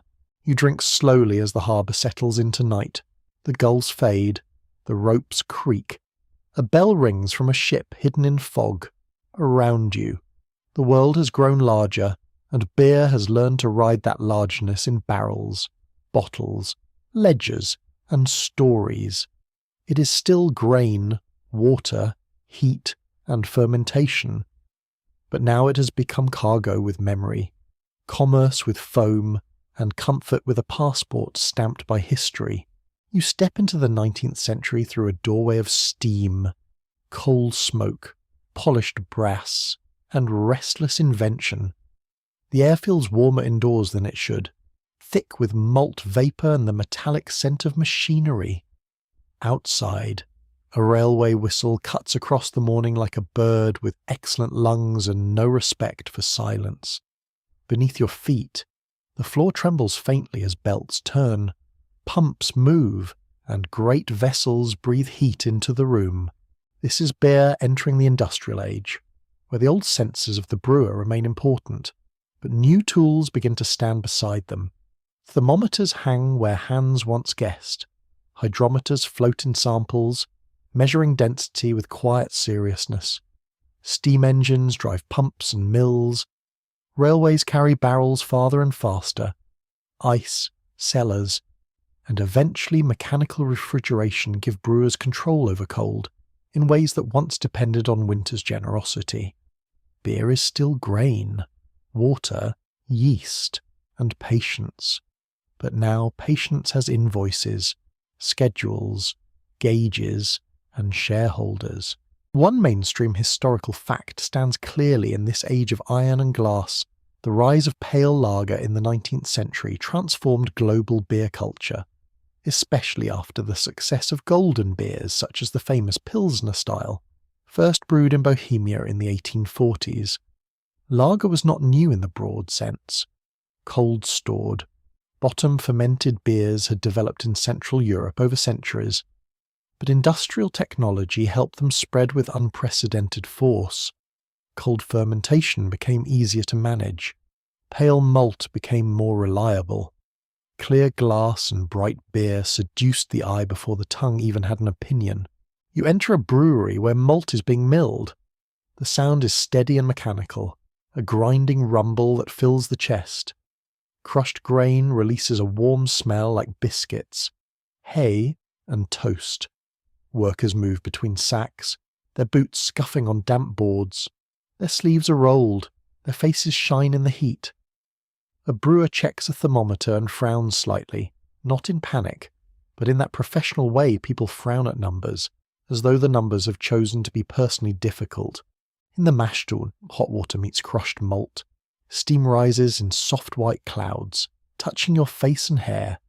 The mash is stirred by machinery, slow and powerful, turning grain into a thick golden porridge. You smell sweetness opening as starches become sugars. The room hums with transformation, but it is less mysterious than it once seemed. Science is beginning to name the hidden processes, not all at once, not perfectly, and not without arguments, because no profession enjoys surrendering mystery without a meeting. Fermentation remains the heart of it.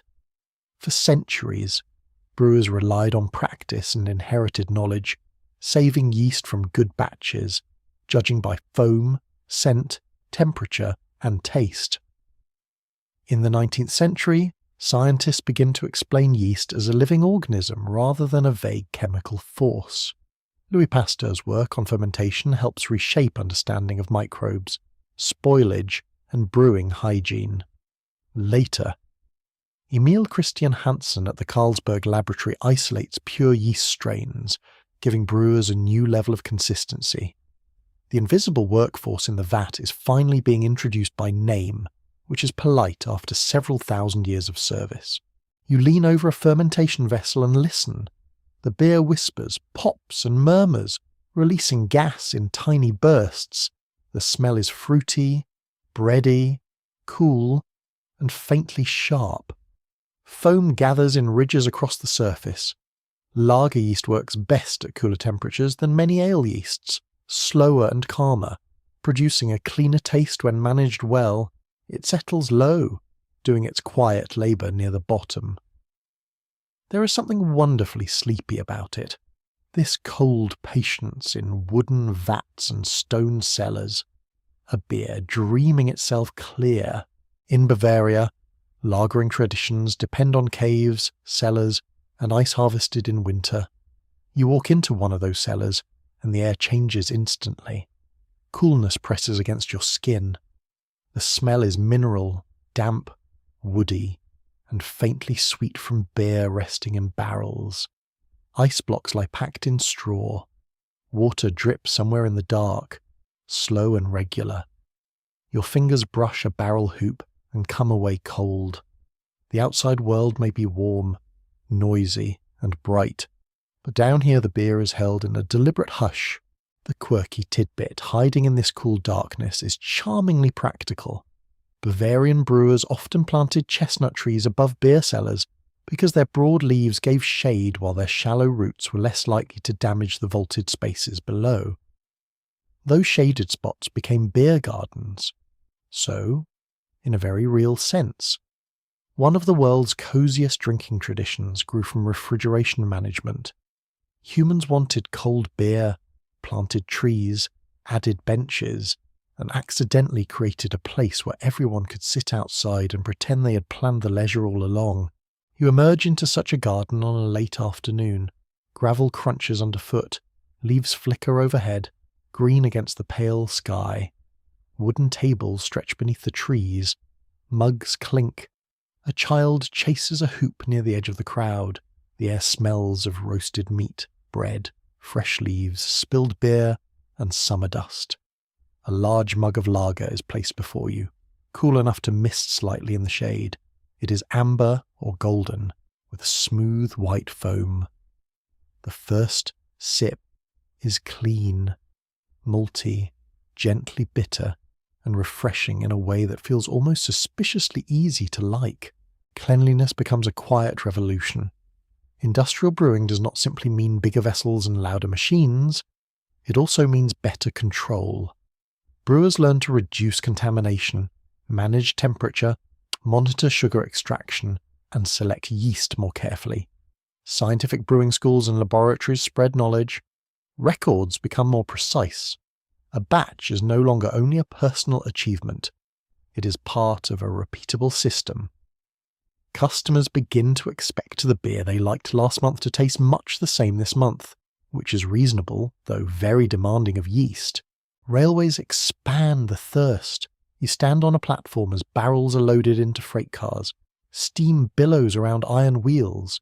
Men shout over the engine's hiss.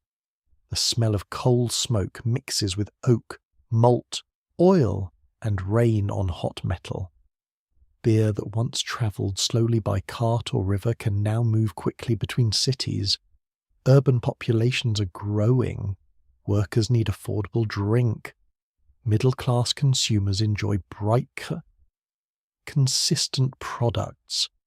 Brewers who master transport and storage can reach markets far beyond their local streets. Glass also changes desire. Pale lager looks beautiful when clear and golden in a transparent glass. Earlier cloudy drinks could hide in ceramic mugs or wooden cups without embarrassment. But industrial pale beer performs visually. It catches light. It proves clarity. It says, "Look how clean I am," which is exactly the sort of thing a modern consumer loves even when pretending not to be impressed. Breweries use that visual appeal in taverns, advertisements, and brand identity. Beer becomes not only tasted but displayed. Historians still argue whether lager conquered so much of the world mainly because it was technologically superior or because industrial capitalism, advertising, railways, refrigeration, glassware, and changing urban tastes all pushed it forward together.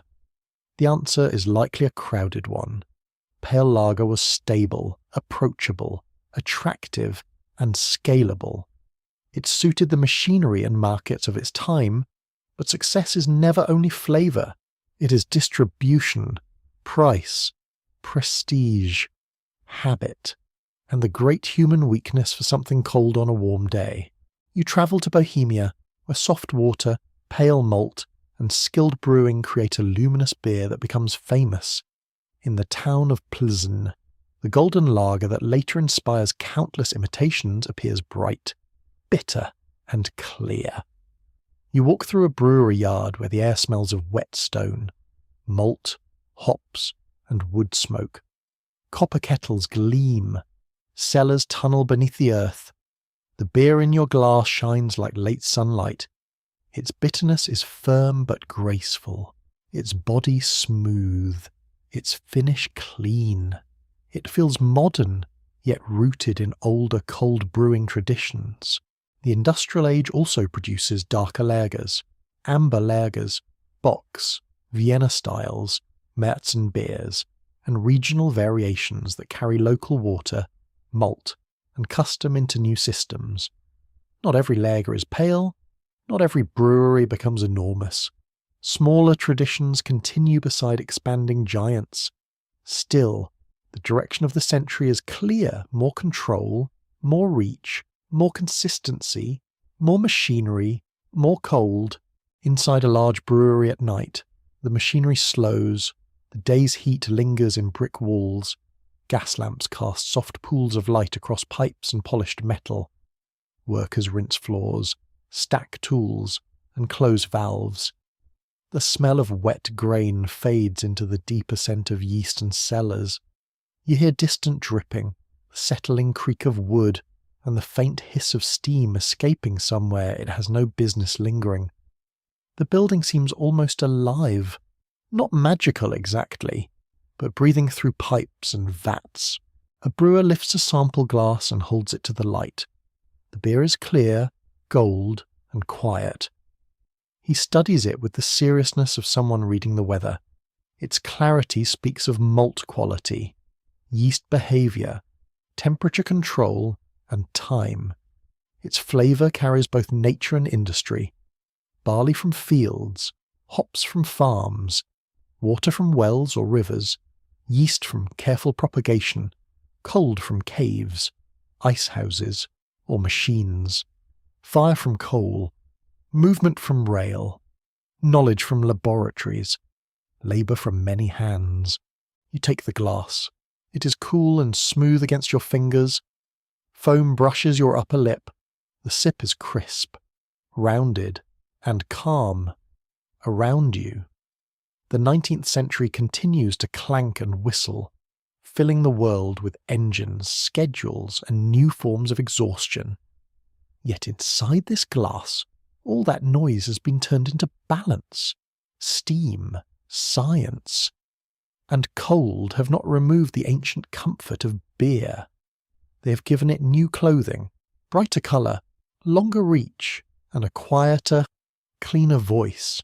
You step into the early 20th century through a swinging saloon door, and the first thing that reaches you is noise. Glasses clink, boots scrape over sawdust. A piano stumbles bravely through a tune in the corner. Men speak over one another in rough waves of talk, bargaining, laughing, complaining about work, weather, bosses, wives, husbands, rent, politics, and the general inconvenience of being alive. The air smells of cigar smoke, damp wool, stale beer, polished wood, sweat, and the sharp bite of spirits behind the bar. Your hand brushes the counter. It is smooth where thousands of elbows have worn it down, sticky in the places nobody wants to discuss. Behind it, taps gleam in the lamplight, barrels rest in the cellar below, cool and patient. Beer here is more than a drink. It is part of urban working life, immigrant identity, political organising, and neighbourhood routine. For many people, the saloon is a club, a shelter, a job office, a place to hear news, find credit, meet friends, or briefly escape a crowded apartment where every chair is already occupied by someone's uncle. Yet outside this warm, smoky room, another movement is gathering strength. Temperance reformers see alcohol as a source of poverty, violence, corruption, workplace accidents, and family suffering. Churches, women's organisations, progressive activists, medical voices, business interests, and rural moral reformers form an uneasy but powerful coalition. they do not all agree for the same reasons, which is often how politics becomes effective and deeply exhausting. To some, beer is part of an immigrant saloon culture they distrust. To others, it is one cup in a wider ocean of addiction and social harm. To industrial employers, sober workers sound punctual. Imagine that. One mainstream historical fact is fixed in this era in the United States. National prohibition began in 1920 under the 18th Amendment and the Volstead Act, banning the manufacture, sale, and transportation of intoxicating alcoholic beverages until repeal in 1933 with the 21st Amendment. Beer, along with wine and spirits, is forced out of legal public commerce. The taps go quiet, at least officially. Of course, human desire has never been especially obedient just because a law arrives wearing a serious hat. You stand in a brewery just as the new legal world closes in. The building smells of wet grain, cooling metal, yeast, steam, and anxiety. Workers move through rooms that once rang with steady purpose. Some machinery is shut down. Some tanks are emptied. A brewer runs his palm along the side of a vessel, feeling the cold curve of metal as if touching the flank of a sleeping animal. The silence is not total, but it feels wrong. A brewery is meant to breathe. Many breweries do not survive. Others pivot desperately. They make near beer, a low-alcohol or alcohol-free product that tries to keep the flavour and ritual while leaving the forbidden strength behind. Some produce malt syrup, soft drinks, cereal beverages, yeast, ice, candy, or ice cream. This is your quirky tidbit, and it is wonderfully strange. A number of breweries became dairy, soda, or ice cream businesses to stay alive, which means some old beer infrastructure briefly found itself serving family dessert. A fermentation empire reduced to vanilla scoops is both sad and oddly wholesome. You walk into a shop where malt syrup is stacked in tins. The labels are cheerful, almost too cheerful. Some products are sold with warnings not to add yeast, not to let the mixture ferment, not to do exactly the thing everyone understands would make beer. The wink is nearly audible. Customers carry tins home under coats or in baskets, and the domestic kitchen becomes a tiny stage for legal ambiguity. The smell of malt fills apartments, sweet and warm. While curtains are pulled closed, people become home experimenters, not always skilled ones. Many a bathtub brew likely tasted like regret with bubbles. In the city at night, illegal drinking spaces open behind hidden doors, inside basements, upstairs rooms, private clubs, and establishments with sudden interest in jazz, passwords, and plausible denial. You enter a speakeasy through a narrow hallway that smells of dust, perfume, damp brick, and cigarette smoke. Behind the door, the room glows gold and red. A trumpet bends a note so gently it seems to lean against the ceiling. Glasses flash. People laugh too loudly, not only from drink but from the thrill of disobedience. Beer in these places is not always the star. Spirits are easier to transport and more profitable in small volumes, so whiskey, gin, and other liquors often dominate illegal trade. Beer is bulky, heavy, and harder to hide. Still, beer persists where supply allows, especially through local networks, clandestine breweries, and home production. It becomes less visible in some cities, more improvised in others. The drink that once flowed openly through saloons now moves through whispers, barrels in trucks, bribed officials, false labels, and back rooms where everyone suddenly becomes very interested in privacy. Historians continue to debate whether prohibition should be judged mainly as a moral failure, an enforcement failure, a public health experiment with mixed results, or a political struggle shaped by class, ethnicity, gender, religion, and regional identity. Alcohol consumption did fall in certain ways, at least for a time, and temperance advocates did have real social problems in view. Yet illegal markets grew, enforcement proved uneven, and public support eroded. The question is not simply whether people drank. They did. The deeper question is what kind of society reformers hope to build, and why the law could not hold that vision together. You move through the countryside where enforcement feels different. A barn smells of hay, oil, damp earth, and fermenting mash hidden under sacks. In rural places, homemade alcohol can be framed not as glamorous rebellion, but as household practice, farm economy, or local defiance. A man lifts a lid and steam fogs his face. A woman watches the road through a crack in the wall. Dogs bark too eagerly, which is rarely helpful during secrecy. The atmosphere is tense but ordinary. People adapt law to local reality, and local reality has very muddy boots. Across the Atlantic, beer faces other pressures. War reshapes brewing in Europe and beyond. Grain is needed for food. Fuel becomes scarce. Transport is disrupted. Governments restrict strength, ingredients, opening hours, and production. In Britain during the First World War, beer strength often dropped under wartime controls, and pub hours were limited to improve labour discipline and conserve resources. In Germany, Austria, and other regions, shortages strain brewing traditions. Beer becomes thinner, weaker, or less available. The glass reflects not celebration, but rationing. You stand in a wartime pub where the mood is subdued. The air smells of coal smoke, wet coats, boiled potatoes, and weak beer. People speak softly around newspapers folded on tables. A clock ticks too loudly. Outside, boots hurry through rain. The beer in your cup is pale, modest, and carefully measured. It does not overflow with abundance. It carries restraint, worry, and endurance. Even its weakness tells a story. When grain is scarce, a nation decides what counts as necessity, morale, luxury, and waste. Beer finds itself in the middle of that argument, looking innocent, as usual. After appeal in the United States, the breweries that return do not simply pick up where the old saloons left off. The industry has been changed by years of closure, consolidation, lost equipment, altered tastes, and new laws.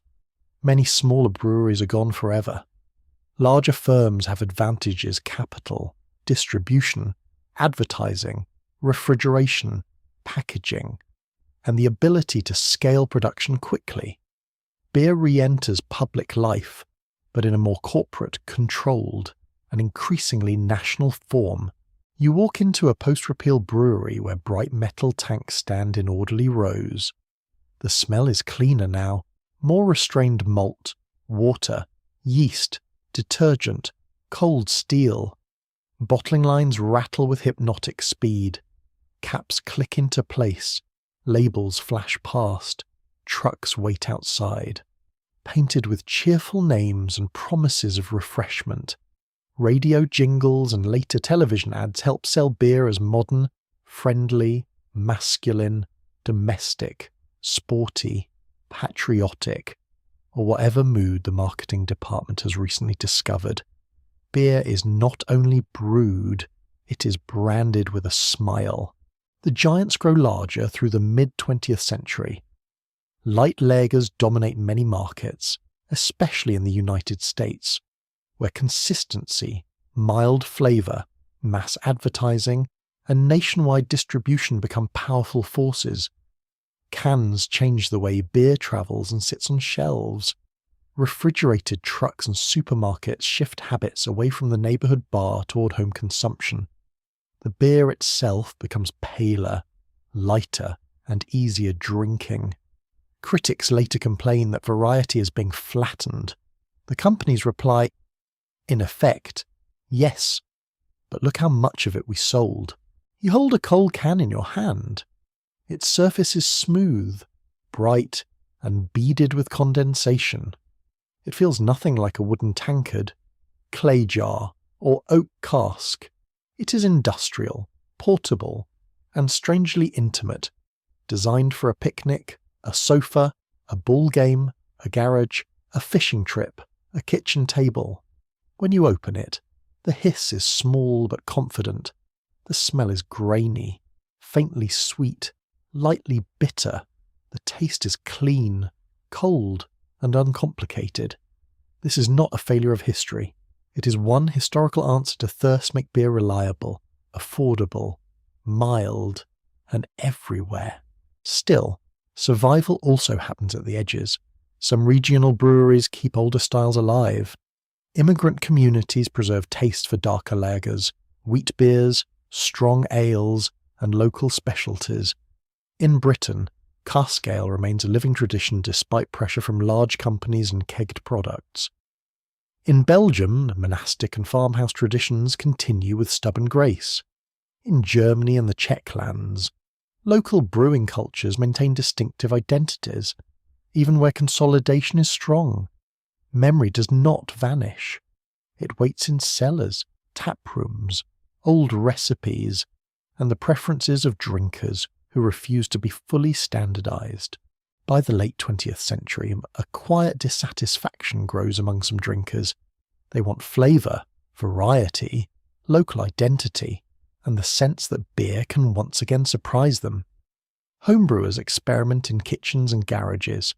Small breweries begin to appear with modest equipment, large enthusiasm, and names that sometimes sound as if chosen at 3 a.m. They look back toward neglected styles and sideways toward new ingredients. Survival becomes renewal. The industry that seemed to have narrowed begins to widen. You sit at a bar near closing time in the middle of this long transformation. The lights are low. The counter smells of lemon cleaner, spilled beer, and old wood. A refrigerator hums. Somewhere, bottles clink in a crate. On one shelf stand familiar national brands.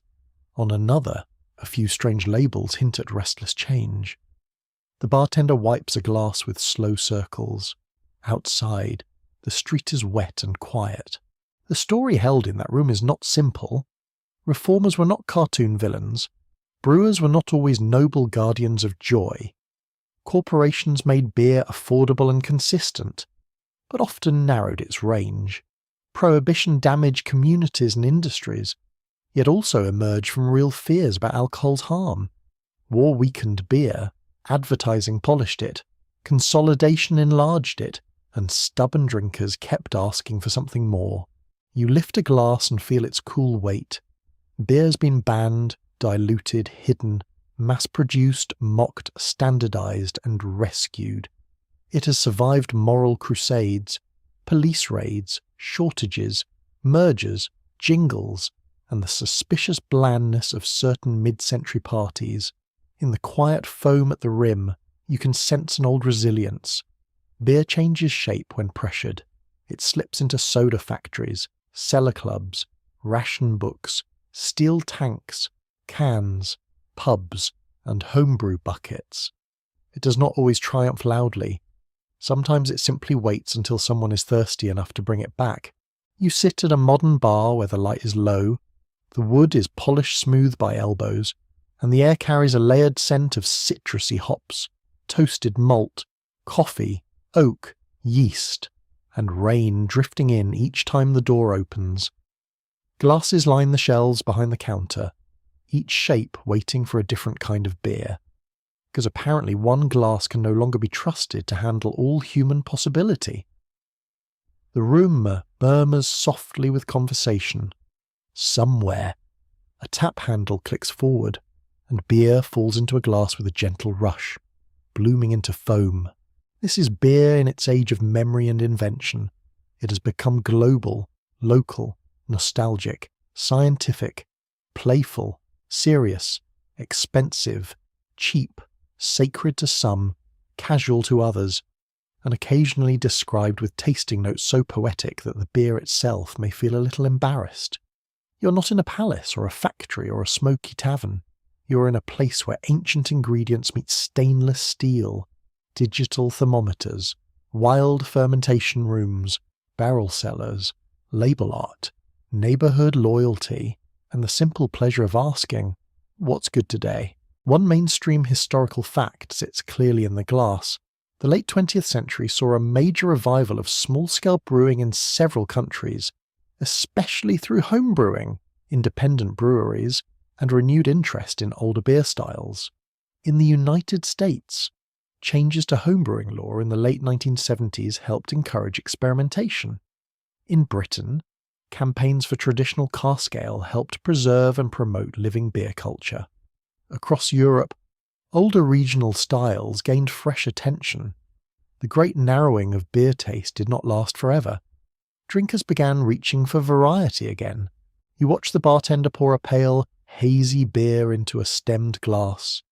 The aroma rises before the glass reaches you mango, pine, grapefruit peel, fresh grass, and something soft like peach skin. Hops have become stars now, not just preservers or background bitterness.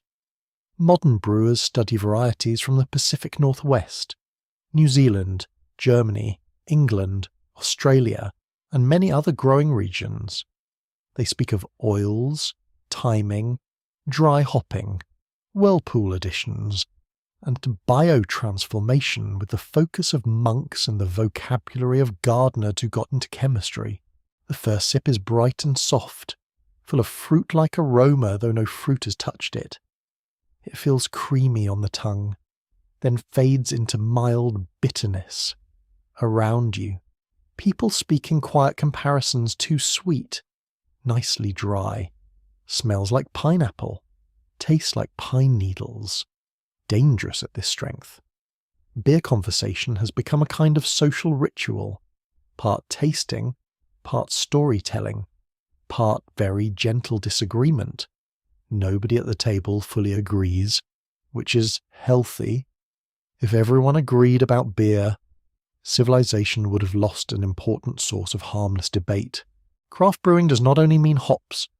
You walk into a brewery cellar where barrels rest in patient rows, their sides dark with age and cool to the touch. The air smells of oak, vanilla, wine, damp stone, and slow fermentation. Some beers sleep in barrels that once held whiskey, rum, wine, or other drinks, taking in traces of wood and thyme. Others ferment with wild yeasts and bacteria, becoming tart, funky, earthy, or fruity in ways that feel closer to old farmhouse traditions than clean industrial lager. In a corner, a brewer pulls a sample from a barrel with a slender tool. The liquid runs into a glass, dark ruby under the light. You smell cherries, leather, vinegar, almond, and old wood. The taste is sour, complex, and oddly calming once the first surprise passes. It does not behave like a standard pint. It asks for slow attention. Sour beer has returned from the margins, revived through Belgian lambic traditions, German Berliner Weisse and Gose, American wild ales, and countless experiments that sometimes taste magical and sometimes taste like someone fermented a thunderstorm. Brave work, not always tidy. Historians still debate whether the modern craft movement should be understood mainly as a revival of old diversity, a reaction against industrial uniformity, a new form of consumer identity, or a fresh stage of capitalism with better label design. The answer may be all of these at once. Small breweries can preserve tradition, build community, and expand flavour. They can also become brands, chase trends, and sell scarcity with impressive confidence. Beer culture is never pure. It is made by people, and people tend to bring both passion and marketing departments. You step into a tiny taproom beside a brewery floor. The concrete is cool underfoot. Fermenters stand tall and shining behind glass. Silver cylinders humming quietly in the blue-white light. A drain gives off the faint smell of yeast and sanitizer. The taproom itself is warm with wooden tables, plants in windows, chalkboards, and a dog asleep under someone's chair with the moral certainty of a regular customer. The atmosphere is local and relaxed. You hear low laughter, chairs scraping, rain ticking against the glass, and the distant bubbling of fermentation, a soft living sound inside the tanks. The quirky tidbit here is hidden in the ingredients list of modern brewing creativity. Brewers have made beer with everything from seaweed and spruce tips to oysters, chili peppers, ancient herbs, breakfast cereal, smoked tea, and glitter. Yes, glitter. Edible glitter has floated through certain novelty beers, turning the glass into something between a beverage and a snow globe having a midlife crisis. Not every experiment needs to become tradition. Still, experimentation reminds you that beer has always been flexible. Grain gives the foundation, but human imagination insists on wandering off with a basket. At another table, someone drinks a dark stout that smells of espresso, chocolate, roasted barley, and molasses. It looks almost black, with foam the colour of walnut shells. You take a sip and feel warmth spread slowly through the chest.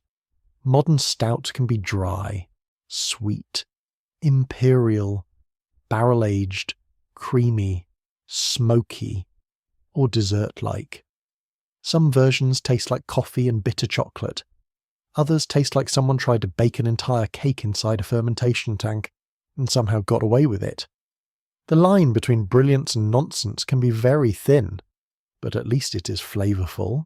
Beer has also become a way to recover identity. In parts of Africa, Asia, Latin America, and indigenous communities, brewers and historians have revisited local fermented grain, root, and fruit traditions that were long overshadowed by colonial imports or industrial styles. Sorghum beers, millet beers, rice beers, cassava-based drinks, corn beers, and other fermented beverages remind you that the global history of beer is not only barley and hops, it is many grains, many microbes, many climates, many ceremonies, and many hands. You enter a festival where the air is alive with scents, grilled food, malt sugar, wet grass, perfume, yeast, and hops mingle under strings of lights. Small glasses are handed out for tasting. Brewers stand behind tables, answering questions with tired enthusiasm. A saison smells of pepper, lemon, and hay. A rice lager tastes delicate and crisp. A smoked beer carries the aroma of a wood-fired hearth. A wheat beer foams high, soft with clove and banana notes from yeast. A dark mild tastes gentle and nutty, almost shy beside louder neighbours. Variety becomes a kind of map. Yet beer's modern world is not only romantic.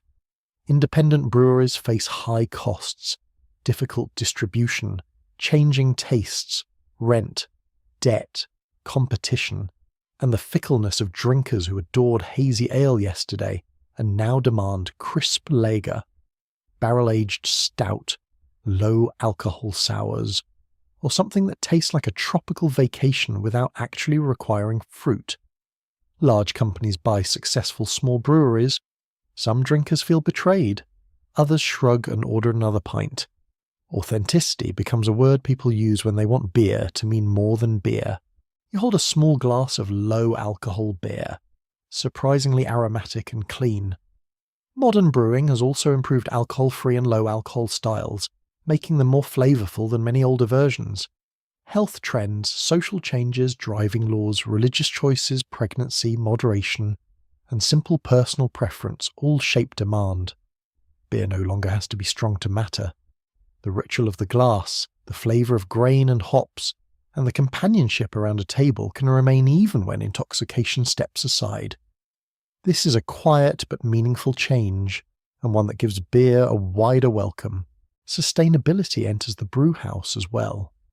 Brewers think about water use, energy, grain waste, local sourcing, reusable packaging, carbon dioxide, and farming practices. Spent grain may feed animals or become bread. Solar panels may sit above tap rooms. Wastewater systems may improve. The work is imperfect, but increasingly visible. Beer depends on agriculture, climate, and clean water, so the future of beer cannot be separated from the future of land. A pint is small in the hand, but wide in its connections. You walk through the brewery as closing time approaches. The fermenters stand quiet, but not still. Inside them, yeast continues its work without applause. The smell of wet grain has faded into cooler notes of metal, citrus, and bread. Someone rinses the floor. A hose hisses softly. Chairs are stacked with gentle clacks. Outside, streetlights shine on wet pavement, and the night feels clean after rain. A final glass is placed before you, simple and golden. No glitter, no barrel, no dramatic fruit, no heroic strength. Just malt, hops, water, yeast, and care. You lift it and watch bubbles rise in narrow lines. Foam rests at the top like a small cloud. The glass is cool against your fingertips. The first sip is mild, balanced, and quietly refreshing. It does not demand attention, yet it rewards it. And now the room grows softer. Voices lower. The taps are still. The last chair settles against the wall. You breathe in the gentle scent of grain and rain, of wood and clean glass, of a day finished without ceremony. Beer rests in your hand as something old and new at once, a small circle of human skill held in the palm. The golden surface catches the dim light, then steadies. You let your shoulders loosen. You let the noise of the world drift farther away. Somewhere, unseen yeast has done its patient work. Somewhere, barley has bent under wind. Somewhere, water has moved through stone. You take a slow breath, then another, and the story becomes quiet as foam settling in the glass. The night closes kindly. The last sip is calm. Sleep comes near, soft-footed, and the cup is at peace.